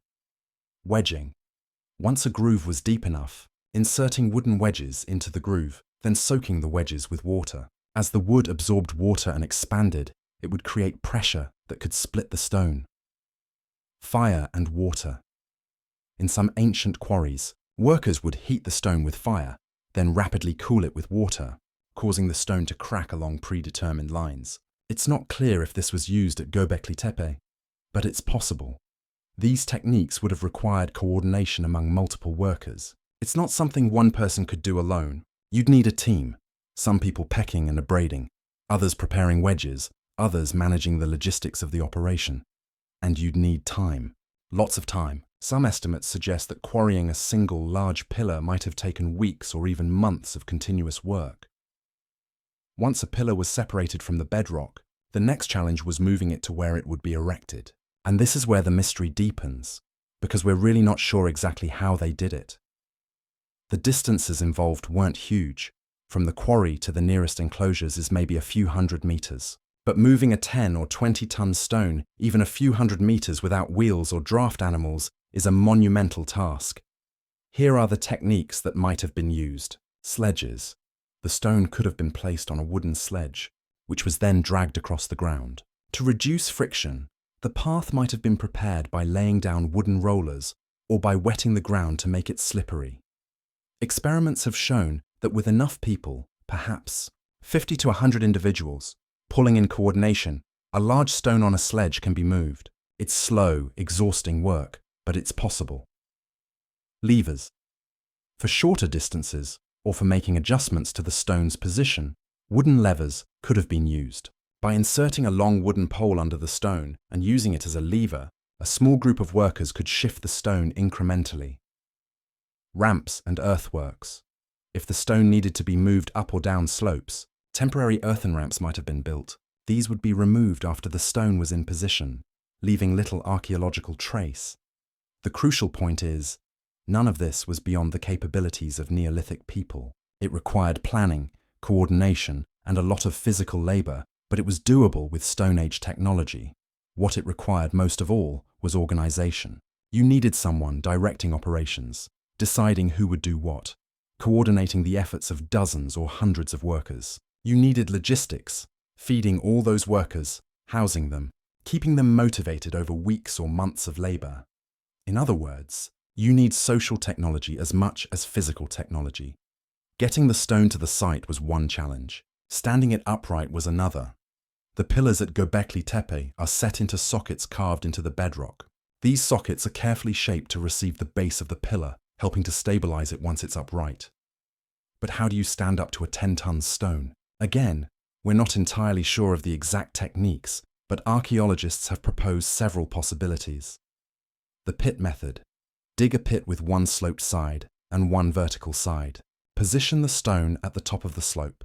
Then use ropes and levers to lower it down the slope into the pit.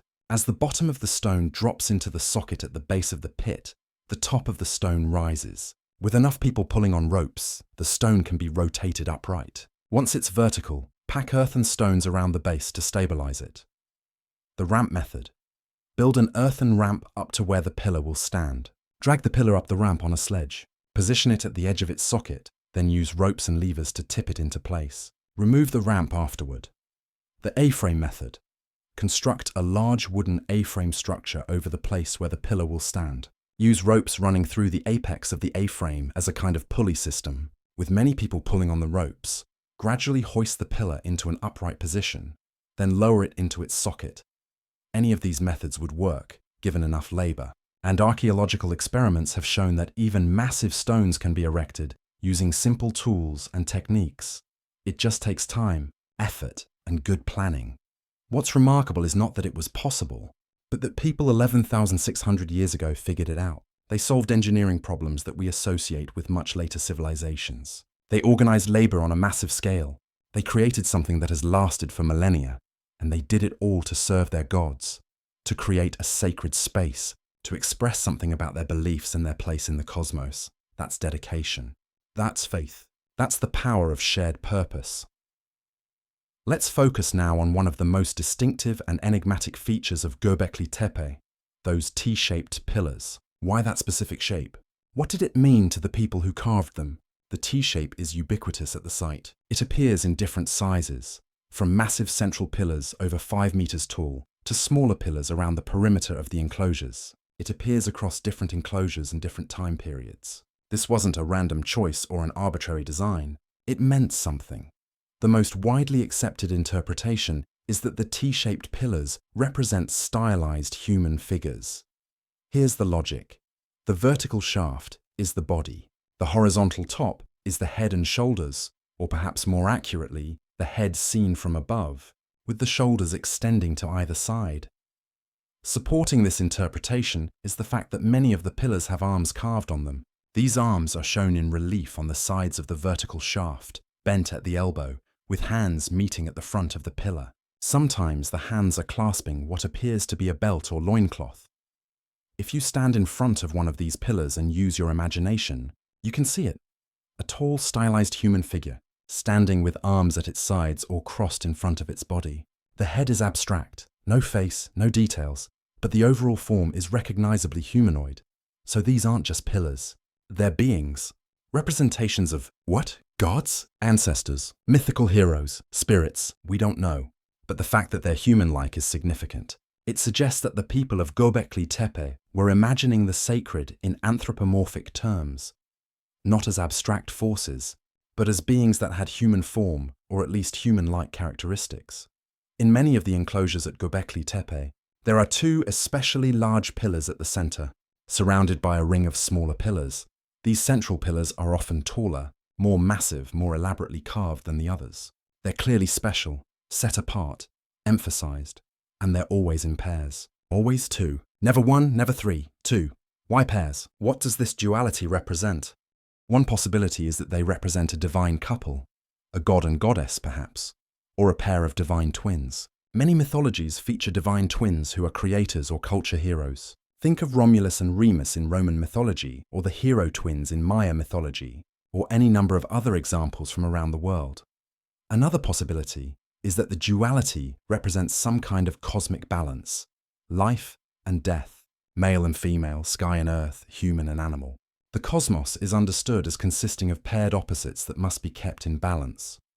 Or perhaps the 2 pillars represent 2 aspects of the same deity, or 2 phases of a ritual cycle, or 2 rival clans that came together to build the enclosure. The truth is, we can't know. The meaning was embedded in a specific cultural context that we don't have access to. All we can do is observe the pattern, the consistent use of pairs, and recognize that it was important. Here's something interesting. The T-shaped pillars almost never have faces. There are rare exceptions. A few pillars show simple facial features like eyes or a mouth, but the vast majority are faceless. The horizontal top of the T, which would represent the head, is blank. Why?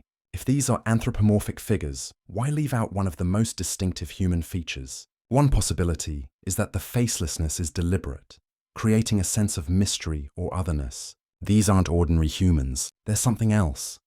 Gods, spirits, ancestors who have transcended their individual identities.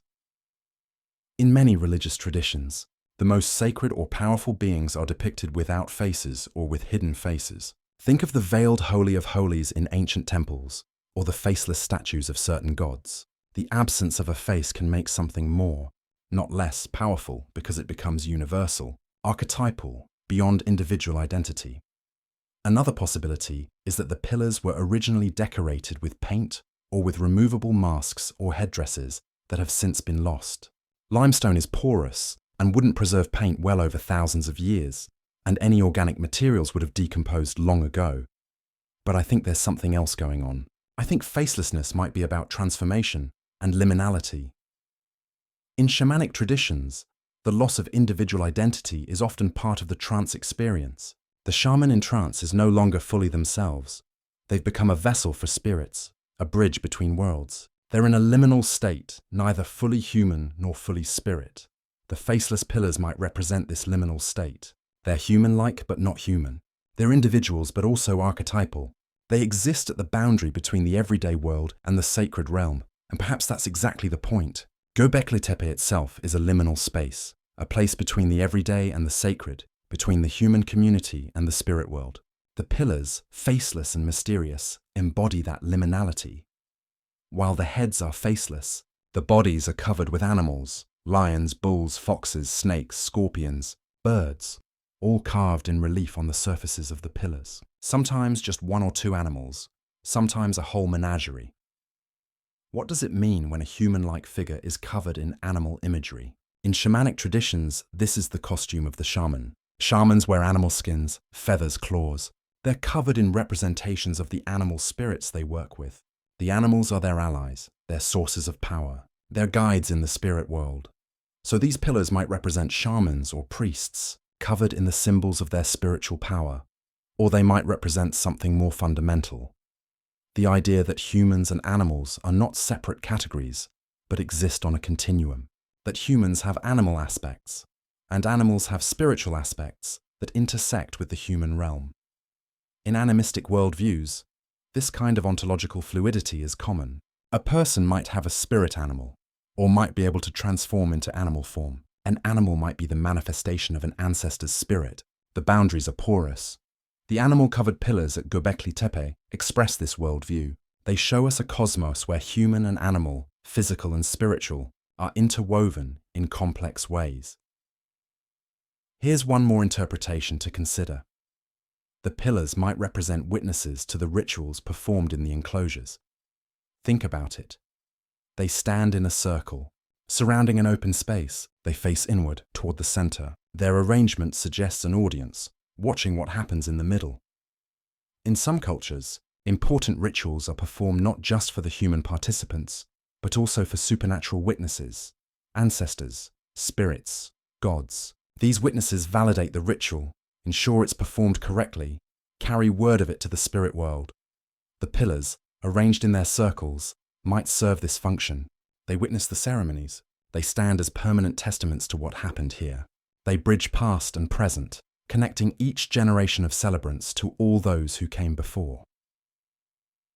When people entered the stone enclosures to perform their rituals, they weren't alone. They were surrounded by these towering figures, these witnesses, these embodiments of the sacred. The presence of the pillars would have made the space feel charged, powerful, alive. And perhaps that was the point, to create a space that felt different from the everyday world. A space where the boundaries were thinner, where the sacred was present, where transformation was possible. Now let's look more closely at the animal carvings themselves, because these aren't just decorations. They're a language, a system of symbols that communicated something important to the people who created them and the people who viewed them. The challenge is, we don't know how to read this language. We can identify the animals, describe the carving techniques, analyze the patterns, but the meanings, the cultural associations, the mythological significance, the ritual functions, those are lost to us. Still, we can make educated guesses. By looking at the animals that were chosen, how they're depicted, where they appear, and comparing this to what we know about animal symbolism in other cultures, we can start to decode the language of GOBEKLITEPE. The big cats, lions and leopards appear frequently at GOBEKLITEPE. They're always shown in aggressive postures, teeth bared, muscles tensed, ready to attack. In the ancient Near East, lions were the apex predators, the most dangerous animals in the landscape. A lion could kill a human with ease. Even armed groups of hunters would think twice before confronting a lion. So lions represented raw power, danger, dominance. They were creatures to be feared and respected. But in many cultures, apex predators also represent divine power. If the gods are all-powerful, what better symbol than the most powerful animal?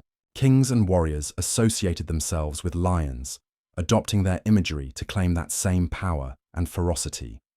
At GOBEKLITEPE, the lions might represent the power of the gods or spirits worshipped there, or they might represent the danger of the wild, the chaos that exists outside human control, that must be respected and appeased through ritual. There's also an interesting psychological dimension.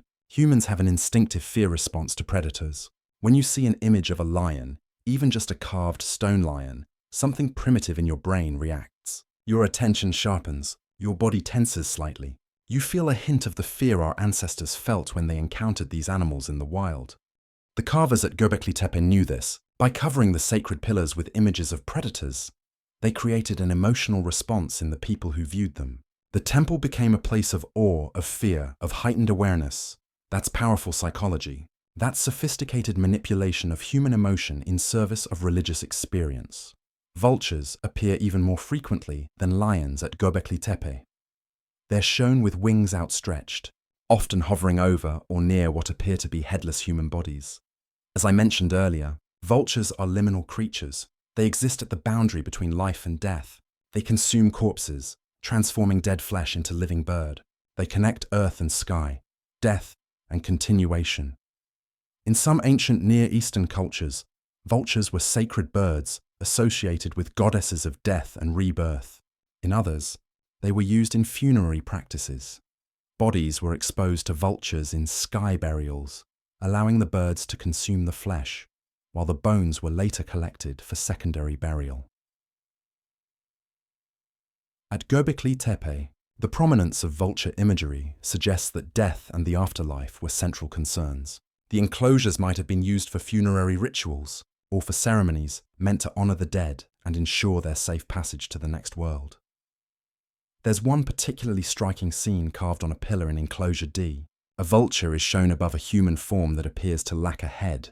Some archaeologists interpret this as a depiction of sky burial, the vulture consuming the body. Others see it as symbolic, representing the soul's journey after death. Foxes also appear frequently. Foxes are clever, adaptable creatures. They're liminal in a different way from vultures. They move between the wild and human spaces, between day and night. In many mythologies, foxes are tricksters, shapeshifters, boundary crossers. The fox carvings at Göbeklitepe might represent these trickster qualities, the ability to move between different realms, to transform, to navigate boundaries. You know, I've spent the better part of my life chasing stories. Stories carved into stone, buried beneath desert sands, whispered through the corridors of time. But there's one place, one discovery, that changed everything we thought we knew about our ancestors. It's a place that shouldn't exist, not according to our textbooks anyway. And yet, there it stands, silent and magnificent, on a windswept hill in southeastern Turkey, Göbeklitepe. The name rolls off the tongue like an ancient incantation, doesn't it? In Turkish, it means Potbelly Hill, a humble name for what might be the most revolutionary archaeological discovery of our time. Picture this. It's 1994. A German archaeologist named Klaus Schmidt is trudging across a barren landscape, following up on a survey from the 1960s that had dismissed this particular hill as nothing more than a medieval cemetery. But Schmidt sees something others missed. Limestone fragments. Working stone. His trained eye catches what generations overlooked. He begins to dig, and what emerges from that ancient soil would shatter our understanding of human civilization. We're talking about massive T-shaped pillars, some weighing up to 20 tons, carved with an artistry that takes your breath away. Foxes, scorpions, vultures, serpents, an entire menagerie frozen in stone. And here's the thing that makes archaeologists lose sleep.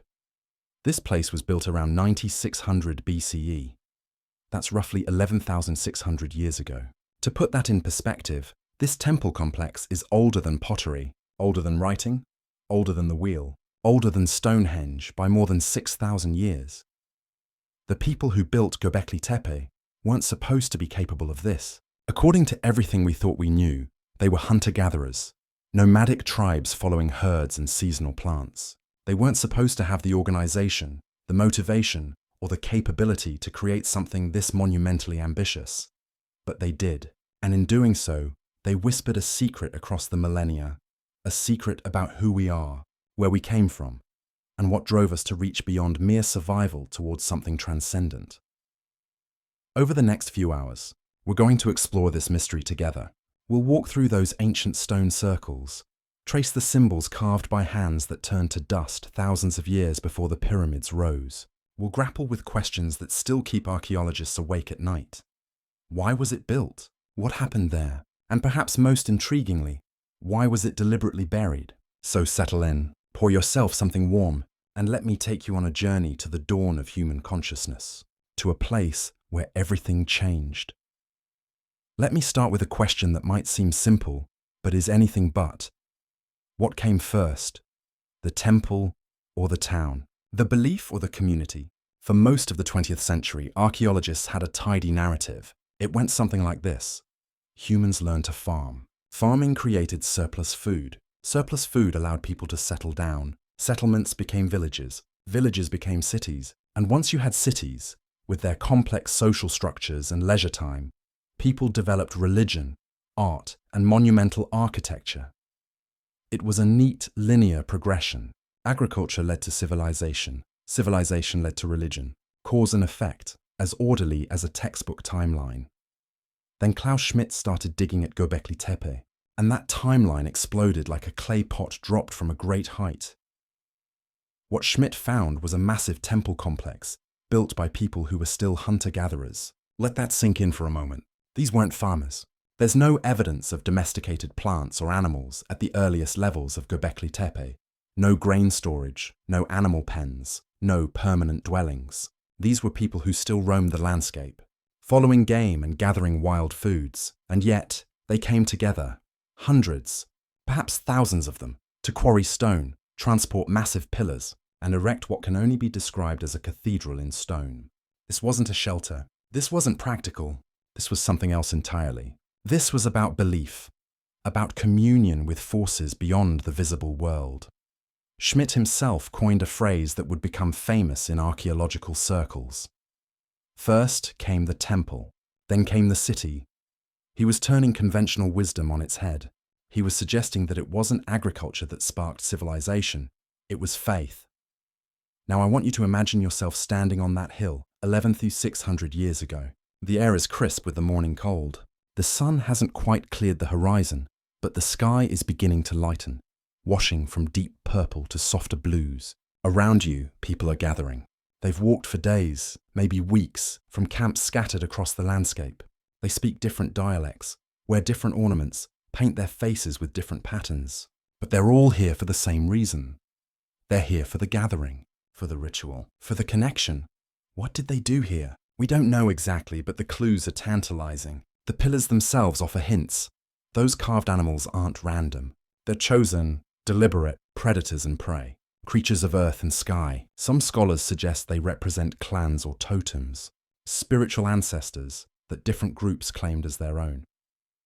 In the centers of some enclosures, archaeologists have found what might be altars or offering places. They've discovered bones, lots of bones, from gazelles, wild cattle, foxes and birds. Evidence of feasting on a massive scale. Imagine the smoke from cooking fires rising into the sky, the smell of roasting meat, the sound of drums and voices lifted in songs we'll never hear.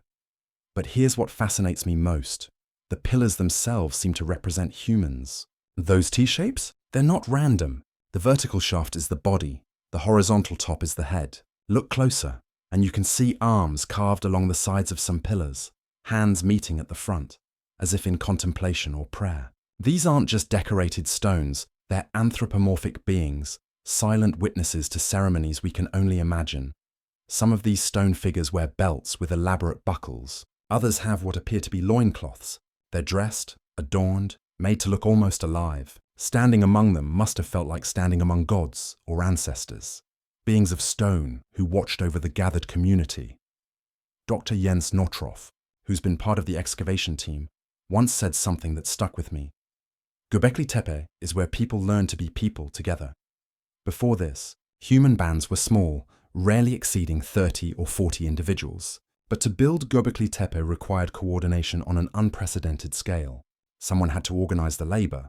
Someone had to feed the workers. Someone had to teach the carvers and maintain the oral traditions that explained what each symbol meant. This wasn't just a temple. It was a crucible of social complexity. And here's the controversial part, the theory that makes some archaeologists uncomfortable. What if the need to gather for religious purposes actually drove the development of agriculture? What if people started cultivating wild grains, not because they wanted to settle down, but because they needed to feed the hundreds of people who gathered for these ceremonies? There's evidence for this. Genetic studies of wheat show that the wild progenitor of modern domesticated wheat grows right in this region. The earliest evidence of cultivated grains appears at sites relatively close to Göbeklitepe, and it appears just after the temple complex was built. It's a chicken and egg question, I know, but the evidence is compelling. Belief might have come before bread, the sacred before the settlement, the temple before the town. This challenges something fundamental about how we understand human nature. We like to think of ourselves as primarily rational, practical creatures. We eat, we shelter, we survive, and then, once those needs are met, we turn to higher pursuits like art and religion. But what if it's not that simple? What if the drive to connect with something larger than ourselves, to find meaning and transcendence, is just as fundamental as the need for food and shelter? What if our ancestors climbed that hill not because they had extra time and resources, but because they needed to? Because something in the human soul demands more than mere survival. Göbeklitepe suggests that we are, and have always been, spiritual creatures, that the impulse to gather, to ritualize, to build sacred spaces is written into our DNA as surely as the need to eat and sleep. The earliest temple complex we know of wasn't built after civilization. It was built to create it. Those hunter-gatherers, standing in circles around those massive pillars under the stars, weren't yet living in cities. They didn't yet have writing or wheels or metal tools, but they had something that would prove just as transformative. They had collective belief, shared ritual, common purpose, and from that gathering, from that first community of faith, everything else would follow. Now, let's follow a thread through time.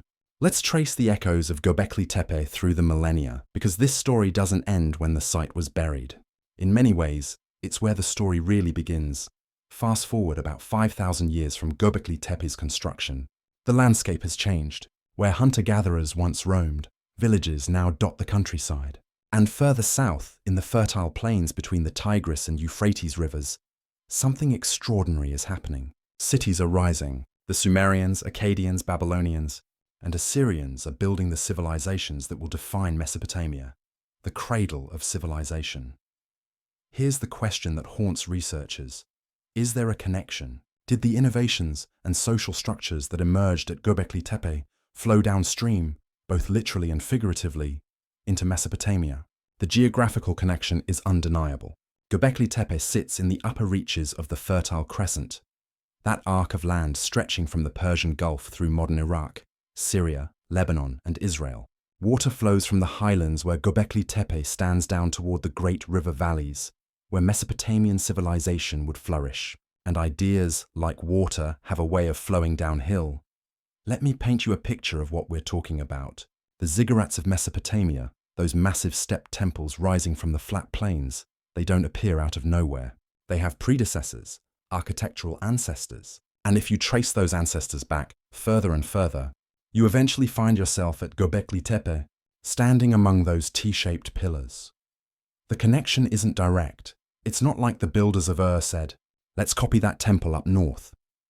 We're talking about cultural transmission across thousands of years, ideas passing from generation to generation, evolving and adapting but maintaining certain core concepts. Consider the layout. Göbeklitepe's enclosures are circular, with the most important elements, those massive pillars, at the center. As time progresses and we move toward Mesopotamia, we see this circular sacred space evolving. It becomes the central courtyard of temples, the Holy of Holies, where only priests could enter.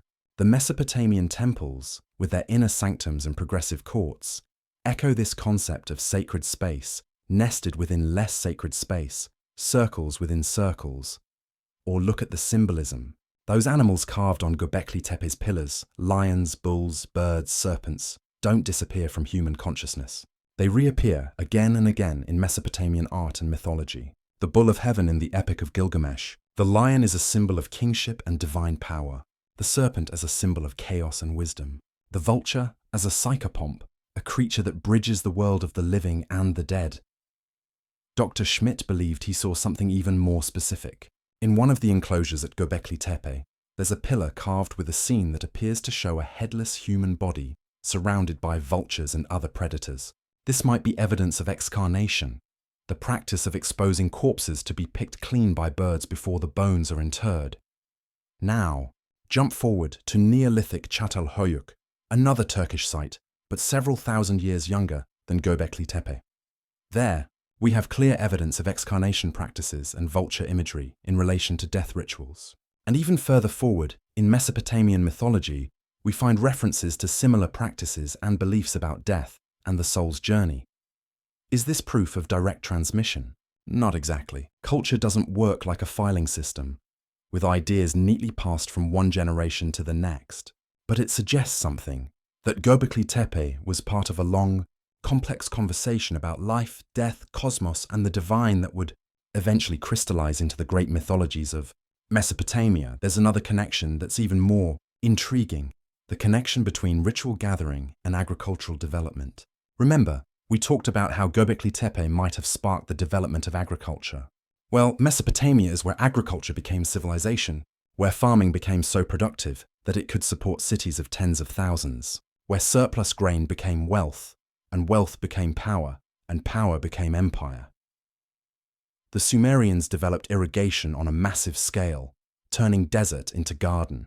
They created the first writing system to keep track of grain stores and transactions. They built the first true cities, with distinct neighborhoods and occupational specializations. And at the center of every Sumerian city, a temple, a ziggurat, a sacred mountain made of mud brick, reaching toward the heavens. Sound familiar? Those T-shaped pillars at Göbeklitepe, standing like stone gods in circular arrangements, are architectural prayers. The ziggurats are the same impulse made manifest in mud brick and bitumen.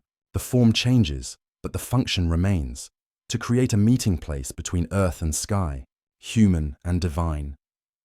Some researchers have even suggested that the very concept of civilization, of bringing wild land under human control, of imposing order on chaos, has its roots in the ritualized landscapes of places like Göbeklitepe. When those ancient people arranged massive stones into precise patterns, when they carved meaning into rock, they were doing more than creating art. They were asserting that humans could shape reality, that the world was not just something to survive in, but something to transform. That impulse, that divine spark of creative will, would flower in Mesopotamia into city planning, law codes, literature, and empire. The Epic of Gilgamesh, one of humanity's oldest surviving literary works, tells the story of a king who tried to build walls around the chaos of existence, to create order and meaning in a world of mortality and loss. In a sense, that's what the builders of Göbeklitepe were doing too, using stone and symbol to impose meaning on the vast, indifferent universe. Now, I should be clear, not every archaeologist agrees with these connections.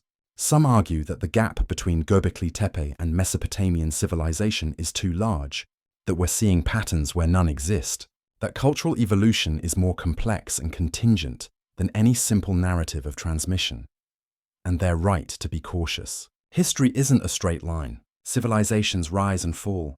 Knowledge is lost and rediscovered, and sometimes similar ideas emerge independently in different places. But here's what we can say with confidence. Göbeklitepe wasn't isolated. It was part of a broader cultural landscape, part of the great Neolithic transformation that swept across the Near East. The people who built it were in contact with other groups, other communities. They traded obsidian and flint. They exchanged goods, and presumably ideas. When those groups moved, when climate changed, when populations grew and pressures mounted, people migrated.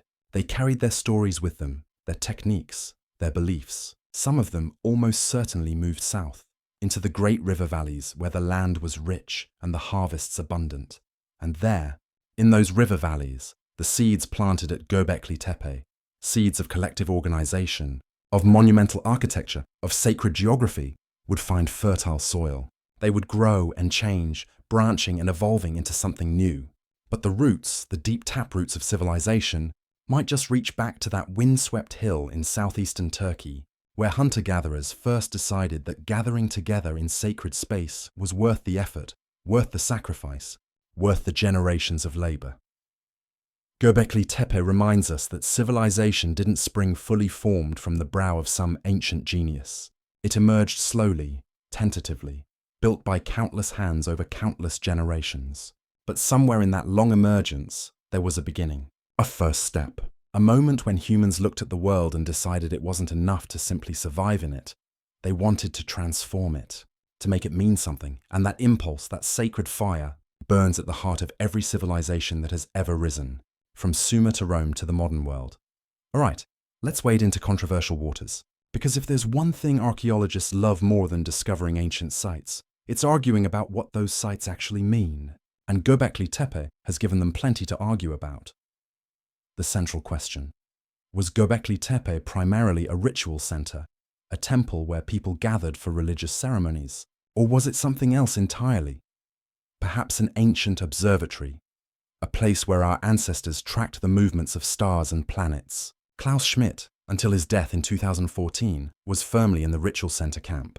He saw Göbeklitepe as the world's first temple, a sacred space where hunter-gatherer bands gathered for ceremonies we can only imagine. The animal carvings, the careful orientation of the structures, the evidence of feasting, all of it pointed to ritual activity on a grand scale. But then there's the work of researchers like Giulio Magli and others who've taken a different approach. They've started analyzing the astronomical alignments of the structures, and what they've found is intriguing, to say the least. Let me explain. If you stand in the center of one of Göbeklitepe's circular enclosures and look along the axis defined by the central pillars, you're looking at a specific point on the horizon. Now that might be random, or it might be deliberate. The question is, what were they looking at? Some researchers have argued that certain pillars align with the rising point of Sirius, the brightest star in the night sky. Others suggest alignments with the summer solstice sunrise. Still others point to potential alignments with various constellations. Here's where it gets really interesting. On one of the pillars, Pillar 43, if you're keeping track, there's a carving that some researchers interpret as a star map. It shows what appears to be a vulture with a circular object near its wing, along with a scorpion and other symbols. Some archaeologists have suggested this might represent the constellations we know as Aquila and Scorpius, and that the circular object could be the sun. If they're right, and that's a big if, this would be the oldest star map known to humanity, predating others by thousands of years. But wait, there's more. In 2017, researchers Martin Sweatman and Dimitrios Tsikritsis published a paper arguing that the symbols on Pillar 43 might actually commemorate a cosmic catastrophe, specifically a comet impact that occurred around 10,150 BCE.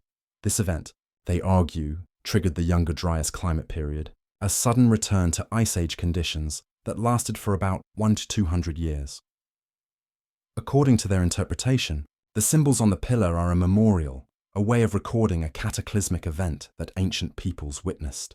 The vulture represents the constellation Aquila, the scorpion represents Scorpius, and the circular object is the comet or meteor that struck the Earth. It's a dramatic theory, the kind that makes for great headlines, and it's drawn both interest and skepticism in equal measure. The skeptics make valid points. First, we have to be careful about projecting our modern understanding of constellations onto ancient peoples.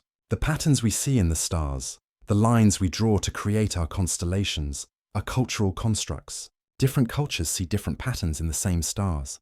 To assume that people 11,600 years ago saw a vulture or a scorpion in the same stellar patterns we do today is a leap. Second, even if some pillars do align with celestial events, that doesn't necessarily make Göbeklitepe an observatory in the sense we think of one. Many ancient sacred sites around the world incorporate astronomical alignments: Stonehenge, the pyramids of Egypt, Mayan temples. This doesn't make them observatories as much as it reflects the fact that ancient peoples paid close attention to the sky and incorporated celestial cycles into their religious architecture. Think about it. If you're a pre-agricultural society, the movements of the sun, moon, and stars are your calendar. They tell you when animals migrate, when plants fruit, when weather patterns change. The sky is information, practical and essential. It makes perfect sense that sacred architecture would incorporate this knowledge. But here's where I think both sides might be missing the point. Why does it have to be either or? Human beings are complex creatures. We don't do things for single simple reasons. We build things that serve multiple purposes, that operate on multiple levels of meaning. Consider a medieval cathedral. Is it a place of worship? Absolutely. Is it also a demonstration of architectural and engineering prowess? Yes. Is it a political statement about the power of the church? Certainly. Is it an economic engine that brings pilgrims and commerce to a town? Without question. Is it a repository of art and learning? Indeed. A cathedral is all these things at once, serving multiple functions simultaneously, operating on different levels for different people. I suspect Göbeklitepe was similar. It was absolutely a ritual center, a sacred space where people gathered to commune with forces they considered divine. The evidence for that is overwhelming. The monumental effort invested in building it, the symbolic carvings, the evidence of feasting and gathering. But that doesn't mean the builders weren't also observing the sky, tracking celestial events, incorporating astronomical knowledge into their structures. In fact, for ancient peoples, there was no sharp distinction between religion and astronomy, between the sacred and the practical. The sky was where the gods lived. The movements of celestial bodies were the movements of divine forces. To track the stars was to track the intentions of the divine. Dr. Amanda Podany, a historian of ancient Near Eastern civilizations, once made an observation that I think applies here. She said that we modern people tend to put things in boxes. This is religion, this is science, this is politics, this is economics. But ancient peoples didn't think that way. For them, everything was interconnected. Religion was politics, economics was astronomy and agriculture. It was all one seamless whole. So when we ask whether Göbeklitepe was a temple or an observatory, we might be asking the wrong question. It was a place where the community gathered. It was a place where they connected with what they considered sacred.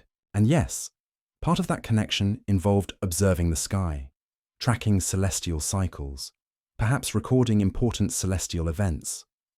The vultures carved on those pillars might represent constellations, but they also clearly had symbolic meaning related to death and transformation. Vultures were carrion eaters, creatures that consumed death and allowed life to continue. The scorpions might mark a constellation, but they were also powerful symbols of danger and the untamable aspects of nature. These symbols worked on multiple levels simultaneously. They were practical and spiritual, informational and transformational. I think the debate itself reveals something about us, about our modern tendency to compartmentalize, to separate the sacred from the practical. We want to know, was this place about connecting with the divine, or was it about practical astronomical observation? But our ancestors might not have understood the question. For them, observing the heavens was connecting with the divine. Tracking the stars was a religious act, and maybe that's the real lesson here. Maybe Göbeklitepe is challenging us, not just to rethink our understanding of ancient peoples, but to rethink our own assumptions about how humans relate to the cosmos. The debate continues, of course. New discoveries are being made constantly, new pillars unearthed, new symbols decoded. Each finding brings new questions. And honestly, I hope the debate never fully resolves. Because the moment we think we have Göbeklitepe completely figured out is probably the moment we're most wrong about it. These ancient peoples were sophisticated, complex, capable of holding multiple ideas in tension. They built something that operates on multiple levels, that reveals new meanings depending on how you approach it. And perhaps that's exactly what they intended, to create something so rich in meaning, so layered in significance, that it could speak to generation after generation, each finding in it what they most needed to understand. Let me take you somewhere different now. Let's leave behind the ancient mysteries for a moment and step into the modern world, onto the dusty hillside where archaeologists are still working, still uncovering secrets, still wrestling with the questions Göbeklitepe poses. It's just before dawn at the site. The sky is that particular shade of deep blue that comes right before sunrise, and the air has a bite to it that will disappear the moment the sun climbs above the horizon. In a few hours, it'll be blistering hot, but right now, you need a jacket. The excavation team is gathering. They're an international group, Turkish archaeologists working alongside German researchers, students from various universities, local workers from nearby villages who've become expert excavators over years of working at the site. There's a ritual in the morning, almost as ancient as the site itself. Coffee first, strong and sweet, then the daily briefing. Dr. Lee Clare, one of the current project leaders, reviews the day's goals. They're working on enclosure H today, carefully removing another layer of sediment. Every bucket of dirt is sifted, every stone examined. Nothing is discarded without scrutiny. You see, archaeological excavation is destructive by its very nature. Once you dig something up, you've destroyed its context. You can never put it back exactly as it was. So modern archaeologists proceed with exquisite care, documenting everything, photographing, measuring, recording in field notes and digital databases. They're not just looking for artifacts. They're trying to understand relationships, contexts, the story of how the site was used and ultimately abandoned. Imagine spending your days on your hands and knees, using a trowel and brush to carefully expose stone surfaces that haven't seen daylight in 11,000 years. It's painstaking work, hot and dusty and sometimes monotonous.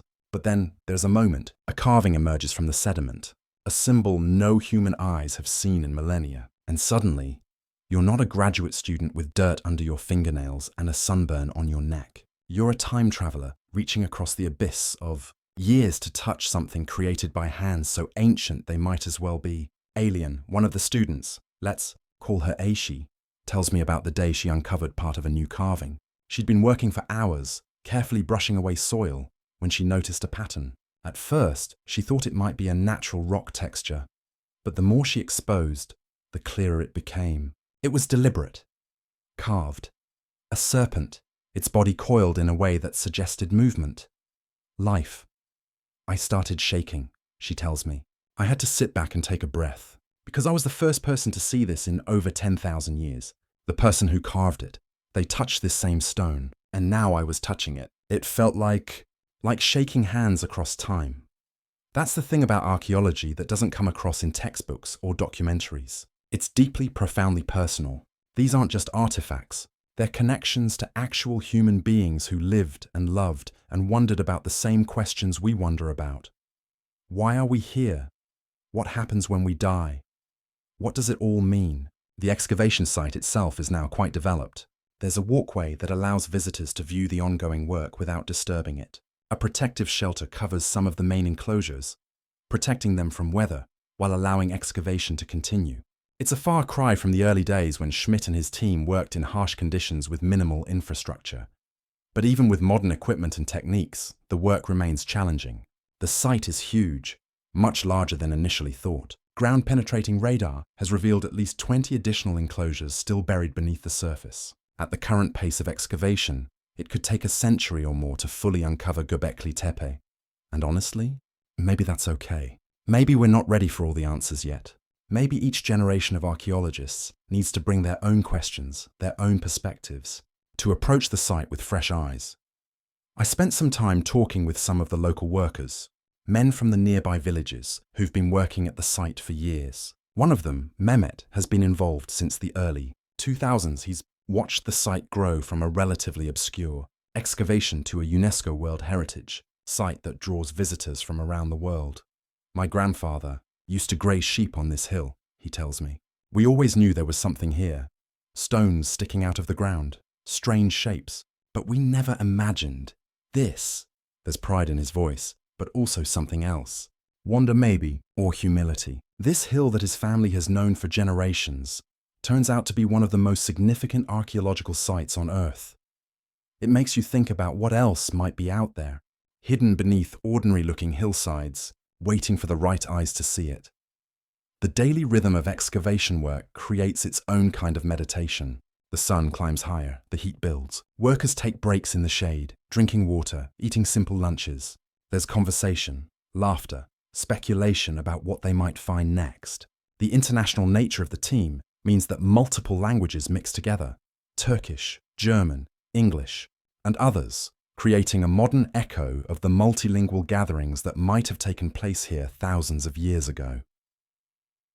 In the afternoon, as the heat becomes oppressive, the focus shifts to documentation and analysis. Artifacts found during the morning's excavation are cleaned, photographed, catalogued. Soil samples are prepared for later analysis. Measurements are recorded, drawings made.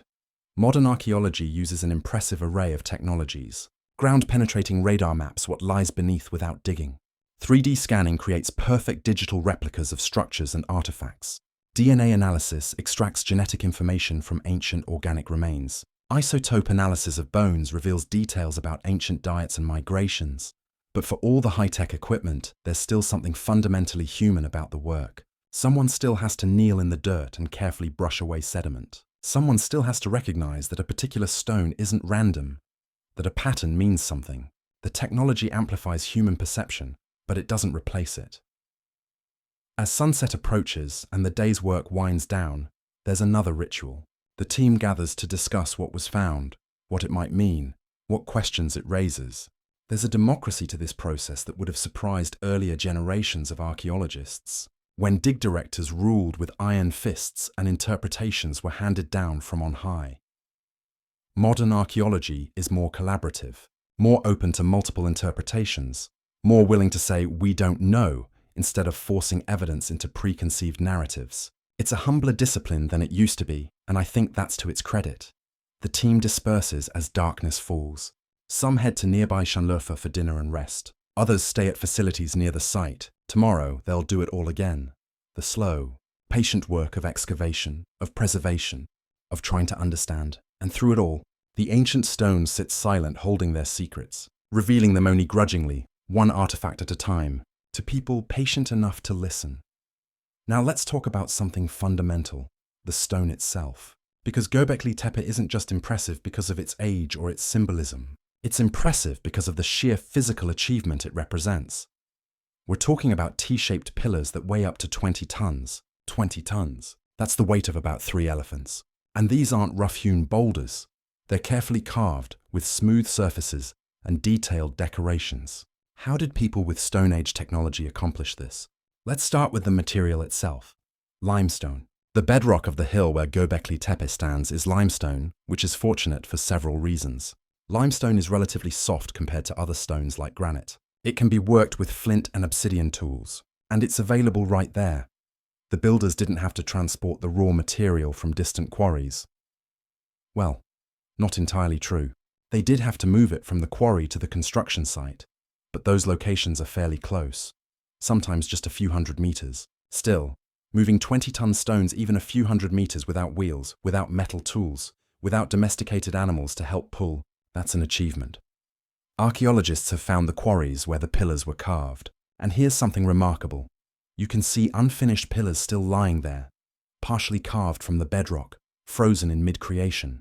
It's like the workshops of ancient sculptors, suddenly abandoned. One of these unfinished pillars would have been the largest at the site, over 20 feet long and estimated to weigh around 50 tons. Why wasn't it finished? Did a crack appear in the stone, making it unusable? Did the builders simply run out of resources or will? We don't know, but it offers a window into the construction process. First, the builders would identify a suitable section of limestone bedrock. Then, using flint and obsidian tools, they'd begin carving a trench around the pillar to be, gradually freeing it from the surrounding stone. This isn't quick work. Stone Age tools, for all their effectiveness, require time and effort. We're talking about hundreds, probably thousands of hours of labor for a single pillar. Once the pillar was mostly freed, they'd detach it from the bottom, likely by driving wooden wedges into cracks and soaking them with water. The water would cause the wood to swell, creating pressure that could split the stone. Then comes the really impressive part: moving it. Experimental archaeology, where researchers try to replicate ancient techniques, has shown that large stones can be moved by groups of people using ropes, wooden rollers, and leverage. It takes coordination, planning, and sheer muscle power, but it's possible. Recent experiments suggest that a 20-ton pillar might require 200–300 people working together to move it. Picture that scene: hundreds of people pulling on ropes in unison, likely singing or chanting to coordinate their efforts. The pillar slowly slid across wooden rollers, meter by meter, toward the construction site. It's not just engineering. It's a communal act, a collective achievement that would have reinforced social bonds and created shared identity. Once at the construction site, the pillar had to be erected. Archaeologists believe they dug a pit, slid the pillar into it at an angle using ramps and ropes, and then gradually pulled it upright. Again, this requires tremendous coordination. If the timing is off, if one rope team pulls harder than another, the pillar could fall, shatter, or injure people.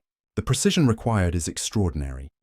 And then comes the carving. Most of the detailed decorative work, those animals, those abstract symbols, appears to have been done after the pillars were in place. Can you imagine? Carving intricate images into a 20-ton standing stone. You can't turn it around, can't work on it at a comfortable angle. You work where it stands, in whatever position you can manage, creating art that will last millennia. The craftsmanship is stunning. The animals aren't crude stick figures. They have dimension, personality, movement. A fox mid-stride, its tail curved behind it, a vulture with wings spread wide, a serpent coiled in an S-curve that suggests both menace and grace. These carvers understood anatomy, understood how to suggest three-dimensional form on a two-dimensional surface. Dr. Jens Notroff, who studied the carvings extensively, points out that different hands are visible in the work. Some carvings are more skilled than others. Some show a mastery of technique, while others are more primitive. This suggests a workshop tradition, with master carvers training apprentices, passing down techniques across generations. Think about what that means. Göbeklitepe wasn't built in a year or even a decade. The complex we see today represents centuries of construction, with new enclosures added over time. That means you had multi-generational commitment to this project. A carver might spend his entire life working on these pillars, and his children and grandchildren would continue the work after he was gone. That's dedication on a level that's hard for us modern people to comprehend. We struggle to plan for consequences more than a few years out. These people were engaged in a project they knew they'd never see completed. They were building for eternity, or at least for as close to eternity as human hands can achieve. The architectural plan itself shows sophisticated understanding of space and geometry. The enclosures aren't random, they're carefully designed, with the largest pillars always positioned in the center, facing each other, creating a focal point. The walls between these central pillars are made of smaller stones, carefully fitted together without mortar. It's dry stone construction, but done with a precision that would make later stonemasons envious. Some researchers have analyzed the geometry and found that the builders used standardized measurements. The distances between pillars, the sizes of the enclosures, they're not arbitrary. They're based on ratios and proportions that recur throughout the site. This implies planning, probably using some form of measurement system, maybe knotted ropes or wooden rods of standard length. Whatever the method, it allowed them to create structures that are mathematically harmonious. And then there are the details that blow my mind. On some pillars, you can see carved hands at the front, right where a human's hands would be if the T-shape is imagined as a body. These hands are beautifully rendered. You can see knuckles, fingers, even what appear to be fingernails. But look closer and you'll notice something. Some of these hands have 6 fingers. 6 fingers. What does that mean? Is it symbolic?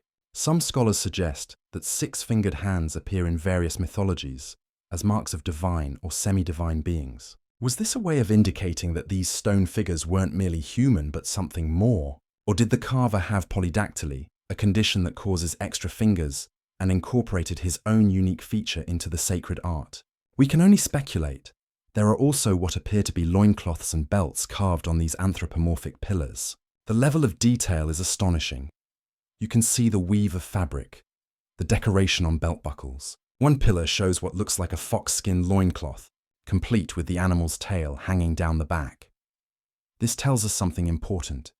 These people had sophisticated clothing, decorated with care and intention. They weren't crude cave dwellers wrapped in raw hides.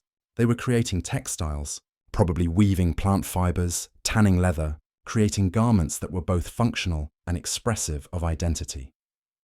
The tools they used to create all this are simple by our standards, but remarkably effective. Flint can be knapped to create edges sharper than surgical steel. Obsidian, volcanic glass, is even sharper and was highly prized for detailed work. These materials are brittle, so you can't use them for heavy hammering, but for carving, for creating fine lines and detailed images, they're perfect. Archaeologists have found thousands of stone tools at Göbeklitepe. Scrapers, gravers, burins, specialized tools for different tasks. There's evidence of tool production on site, workshops where craftsmen created and maintained the implements necessary for the work. And it wasn't just stone tools. Wood would have been essential, for scaffolding, for rollers, for handles. Unfortunately, wood doesn't preserve well over thousands of years, so we're left to infer its use from indirect evidence. But it must have been everywhere, an invisible infrastructure supporting the visible achievement. There's something else remarkable about the stonework at Göbeklitepe: the absence of mistakes. Oh, there are unfinished carvings, places where work stopped for some reason, but you don't see major errors. pillars that cracked during carving and had to be abandoned, structures that collapsed due to poor engineering. What we see is the successful completion of an incredibly ambitious project. That suggests planning, experience, skill passed down through generations. It suggests that the builders learned from earlier attempts, refined their techniques, developed best practices. It suggests, in other words, a tradition of monumental architecture that might stretch back even further than Göbekli Tepe itself. And that's a tantalizing thought. Recent surveys have found other sites in the region with similar T-shaped pillars, though smaller and simpler than those at Göbekli Tepe. Some of these might be older, early experiments that led to the refinement of techniques visible at the main site. Others might be contemporary, built by related groups using similar designs. Göbekli Tepe might not be a beginning, but a culmination, the peak of a tradition of sacred architecture that had been developing for centuries or even millennia before the first pillar was raised on that hilltop. The physical achievement of Göbekli Tepe forces us to revise our understanding of what Stone Age peoples were capable of. These weren't simple, primitive people struggling to survive. They were sophisticated, capable of complex planning, capable of abstract thought and artistic expression, capable of feats of engineering that required knowledge of physics, material science, and human psychology. Every time I look at images of those massive pillars standing in their circular arrangements, I'm struck by a profound realization. Human beings have always been capable of greatness. The tools have changed, the technologies have evolved, but that fundamental human drive to create something meaningful, something that transcends individual existence, something that speaks to future generations, that's been with us from the very beginning. Those stones didn't raise themselves. Hands like yours and mine, attached to people with dreams and fears and hopes not so different from ours, moved those stones, carved them, made them into something that still speaks to us across 11,600 years, and that perhaps is the most humbling and inspiring lesson of all. Now we come to perhaps the most intriguing mystery of Göbekli Tepe. Why was it buried? This isn't a case of gradual abandonment, of a site slowly falling into ruin and being covered by wind-blown dust and accumulated debris over millennia. The evidence is clear. Göbekli Tepe was deliberately, carefully, intentionally buried.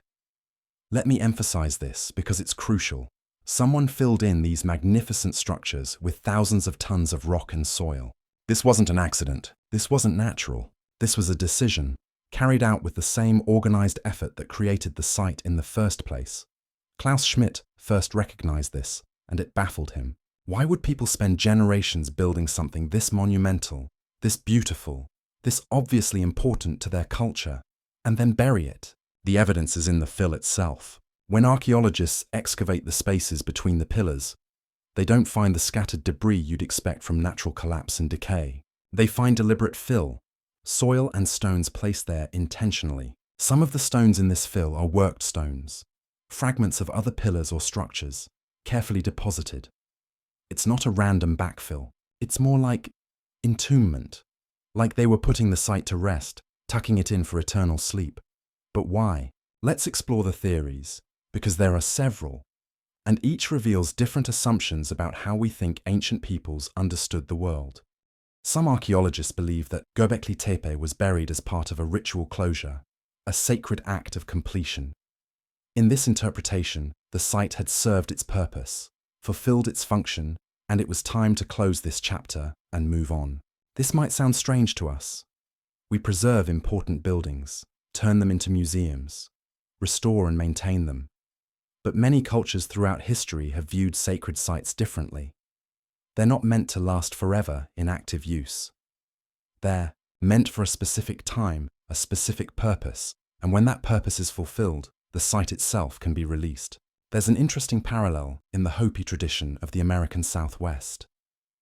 The Hopi would build sacred kivas, ceremonial structures, and when they migrated to new locations, they would deliberately decommission these kivas, sometimes by burning them or burying them. It was a way of releasing the sacred power of the place, allowing the people to carry their spiritual center with them rather than leaving it bound to a specific location.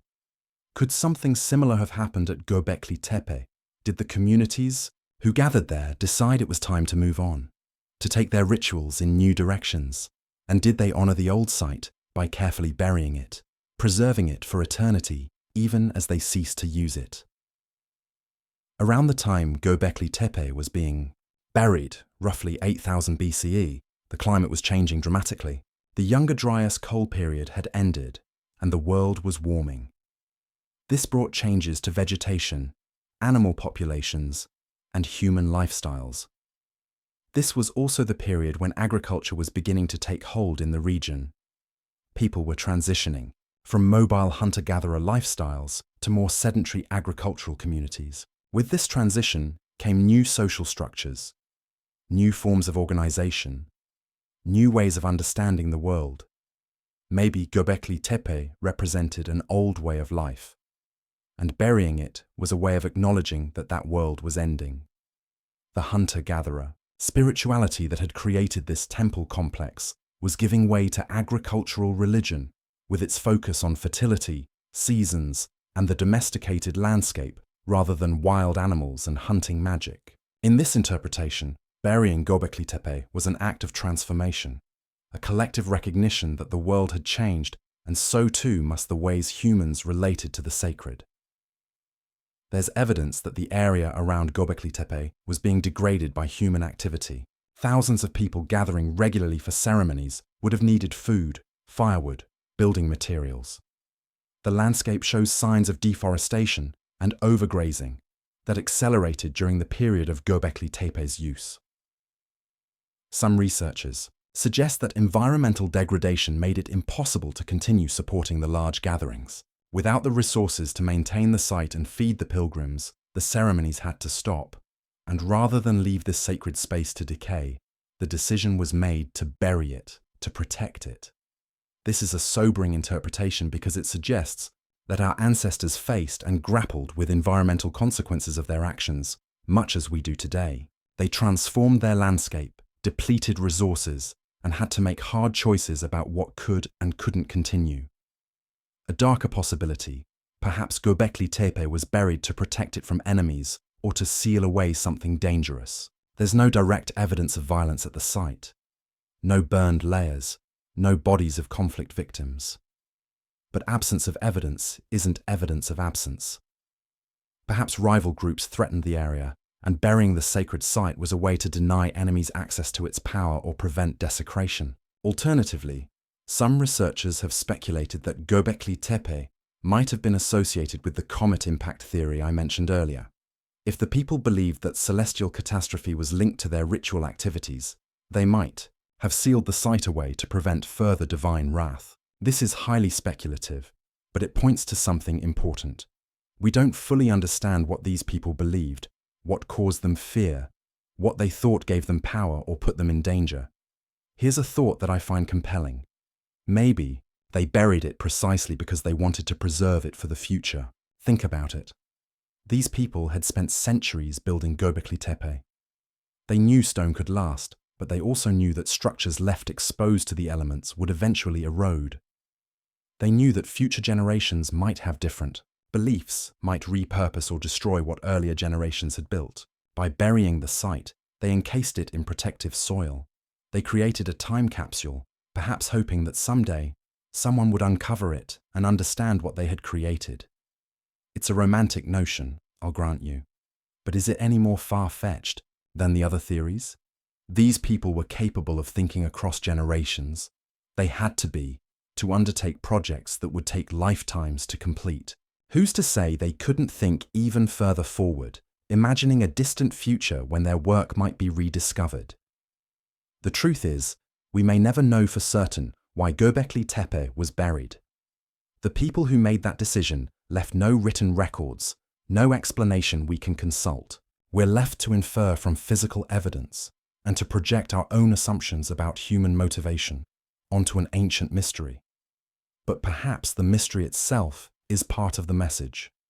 Perhaps Göbeklitepe is teaching us humility, reminding us that we don't have all the answers, that human motivations are complex and sometimes opaque even across the distance of a single lifetime, let alone 11,000 years. What we can say is this: the burial was not hasty or haphazard. It was done with care, possibly even with reverence. The fill doesn't damage the pillars or crush the careful stonework. It surrounds and protects. And it worked.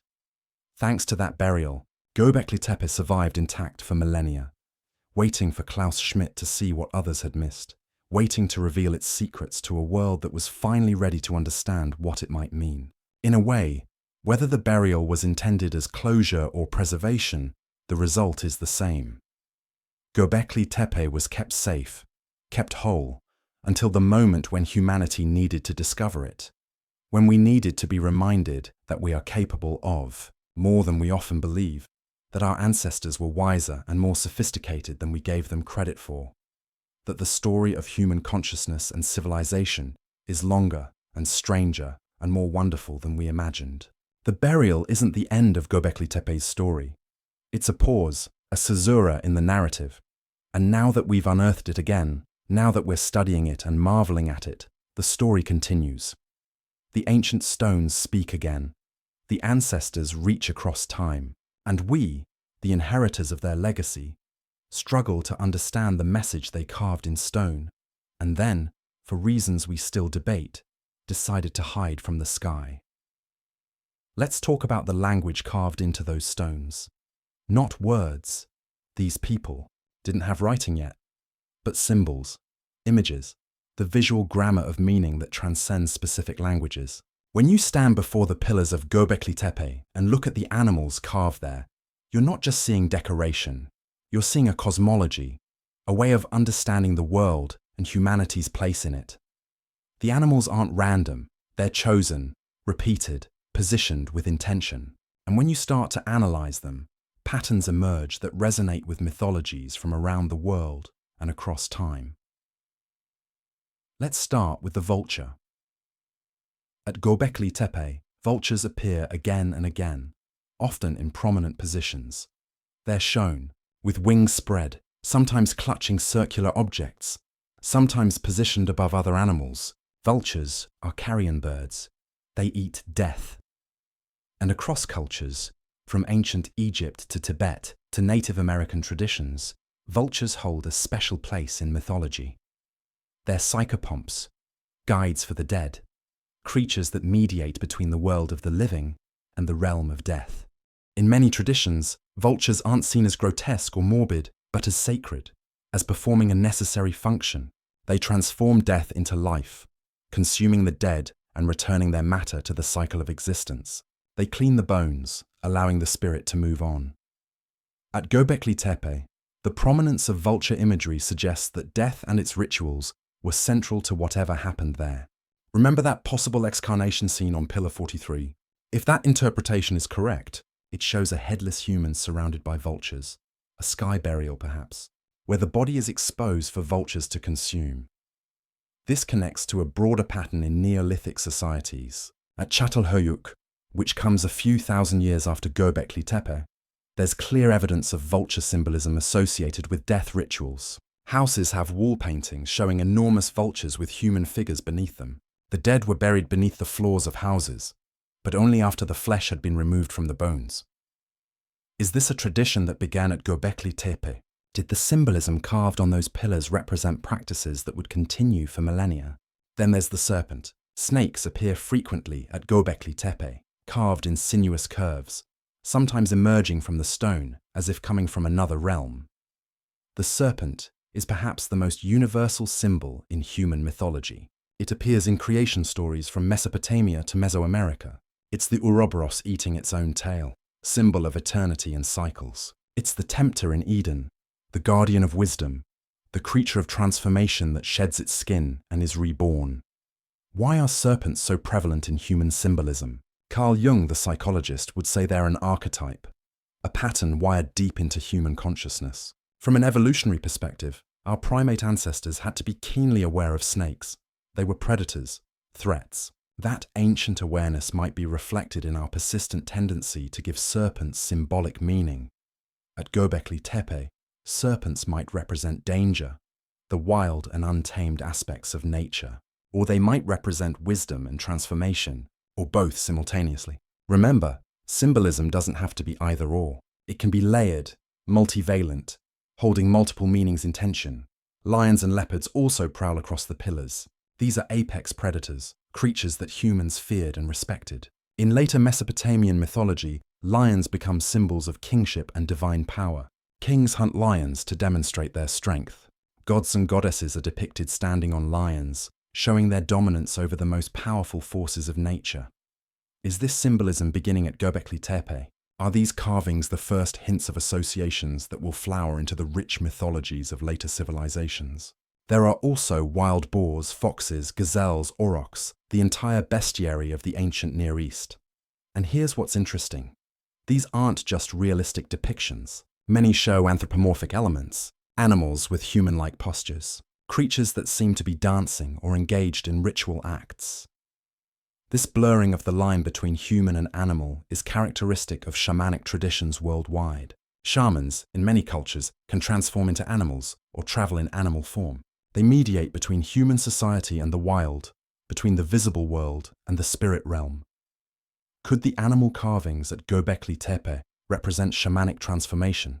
Could they be totems, spiritual ancestors that different clans claimed? Could they be guides for ecstatic journeys into other realms of consciousness? Joseph Campbell, the mythologist, spent his life studying the common patterns that emerge in myths across different cultures. He identified what he called the monomyth, the hero's journey, a narrative pattern that appears from ancient Mesopotamia to modern Hollywood. But Campbell also identified deeper patterns, archetypal images and symbols that recur across cultures.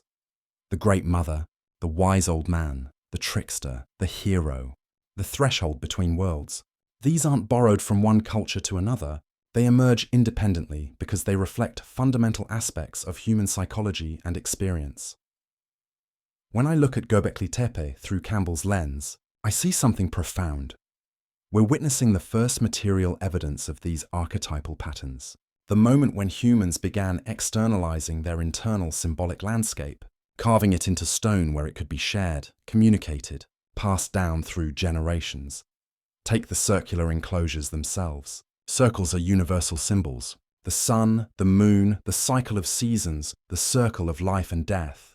Circular sacred spaces appear in cultures worldwide, from British stone, circles to Native American medicine wheels to Buddhist mandalas.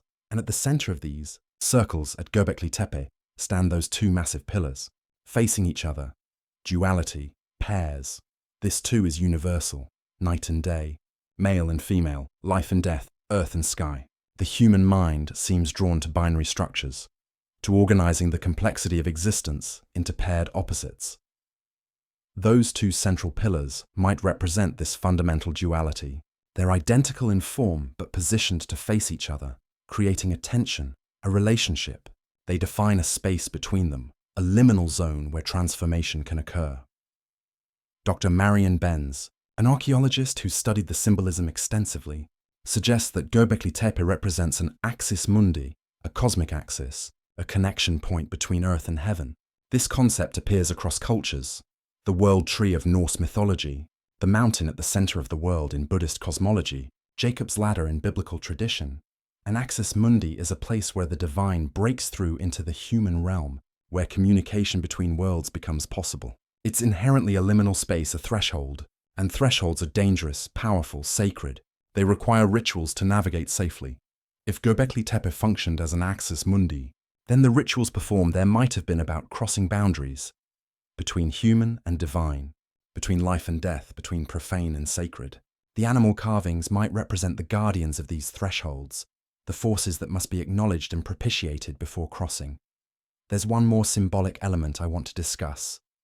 The hands. Remember those carved hands on the central pillars? They're positioned at what would be waist height if the pillar is imagined as a human figure. They're clearly human hands. Well, mostly, given that some have 6 fingers. But whose hands are they? Some researchers suggest these pillars represent ancestors, the founding figures of clans or lineages. In many cultures, ancestors aren't fully dead. They continue to exist in a spirit realm, watching over their descendants, influencing events, requiring acknowledgement and offerings. If the pillars represent ancestors, then Göbeklitepe might have been a place where the living came to communicate with the dead, to seek guidance, to maintain the relationships that bound the community across the boundary of mortality. This would explain the apparent importance of the site, the extraordinary effort invested in its construction. You don't spare expense when building for the gods or for the ancestors. You give the best you have, the finest stone. The most skilled carvers, the most elaborate rituals, and you pass the responsibility down through generations because the relationship with the ancestors is never finished. It requires constant renewal, constant attention. The dead need the living to remember them, and the living need the dead to guide and protect them. This reciprocal relationship between living and dead appears in cultures worldwide. The Chinese concept of filial piety, the Roman worship of household gods, the Mexican Day of the Dead, the Japanese Obon festival, all reflect this fundamental human need to maintain connection with those who came before. At GOBEKLITEPE, we might be seeing the earliest material evidence of this impulse, the moment when humans first created permanent monuments to honor and communicate with their ancestors.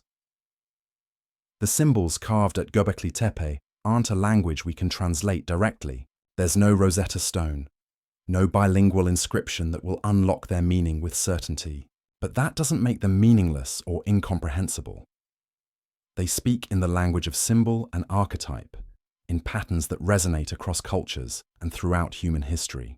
When we look at those vultures, those serpents, those mysterious hands reaching across time, something in us responds. We don't need a translation because these symbols are addressing something deeper than rational understanding.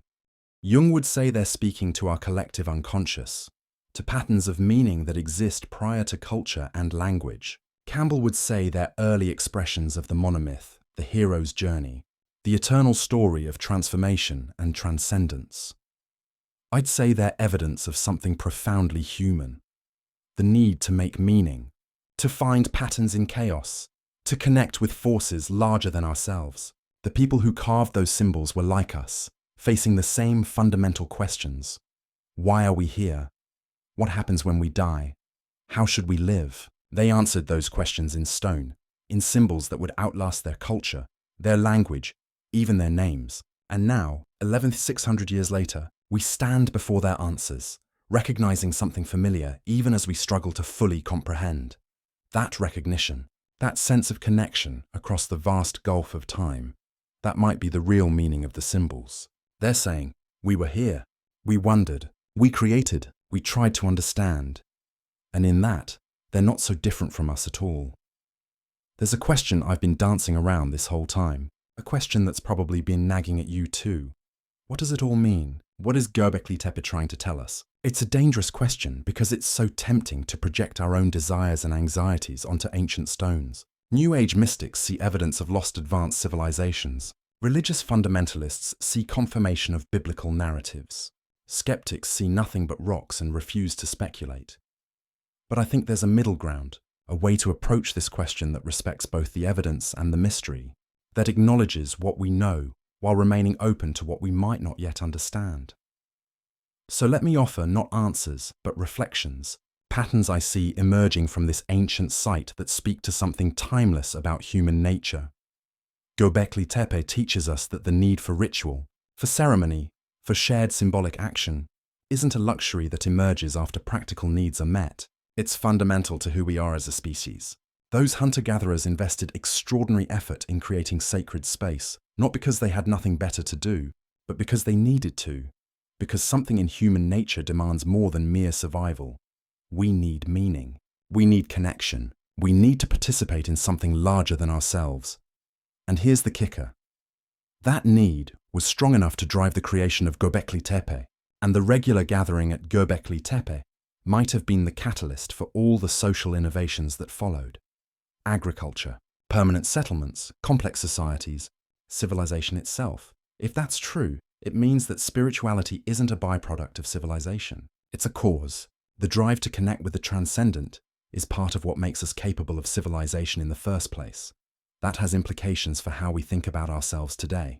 We live in an increasingly secular, materialistic age. Many people have concluded that religion and spirituality are outdated, that we've outgrown the need for such things. But GOBEKLITEPE suggests otherwise. It suggests that the ritual impulse, the need for shared meaning-making, is hardwired into us. And if we don't satisfy it through traditional religious practice, we'll satisfy it in other ways. Political movements, sports fandoms, online communities, whatever provides that sense of belonging to something transcendent. One person didn't build GOBEKLITEPE. One generation didn't build it. This was a multi-generational project requiring the coordination of thousands of people across centuries. That level of cooperation requires more than just physical labor. It requires shared knowledge, collective memory, traditions passed down from master to apprentice, from parent to child. Think about what had to be transmitted. How to identify good stone, how to quarry without cracking the pillar, how to move massive weights, how to carve detailed images, what each symbol meant, why the site was important, what rituals to perform there. All of this knowledge existed not in written form, but in collective memory, in oral traditions, in practical demonstrations and apprenticeships. The community itself was the repository of knowledge. This tells us something important. Human intelligence isn't just individual, it's collective. We are smart not primarily because any one of us is a genius, but because we can pool our knowledge, build on what previous generations learned, create systems of meaning and technique that far exceed what any individual could accomplish alone. Our modern society, with its emphasis on individual achievement and competition, sometimes forgets this. We lionize the lone genius, the self-made success story. But GOBEKLITEPE reminds us that our greatest achievements have always been collective. The builders of GOBEKLITEPE knew they wouldn't see the final result. They worked on something that would outlast them, trusting that future generations would continue the work. That requires a radically different time horizon than we're used to. We think in terms of quarterly earnings, election cycles, maybe 5-year plans if we're really thinking long-term. They thought in terms of centuries, and maybe that's the wisdom we need to recover. For most of modern history, we've told ourselves a comforting story about the past. Our ancestors were simple, primitive, gradually progressing toward the enlightened present. We've assumed a linear progression from ignorance to knowledge, from savagery to civilization. GOBEKLITEPE shatters that comfortable narrative. It shows us that 11,600 years ago, people were capable of sophisticated abstract thought, complex social organization, artistic expression that still moves us today. They weren't waiting for us to arrive and enlighten them. They were fully human, as intelligent and creative as we are, simply working with different tools and different knowledge bases. This should make us humble. If we've underestimated people who lived 11,600 years ago, what else might we be wrong about? What other assumptions about the past need to be revised? And here's a more unsettling thought.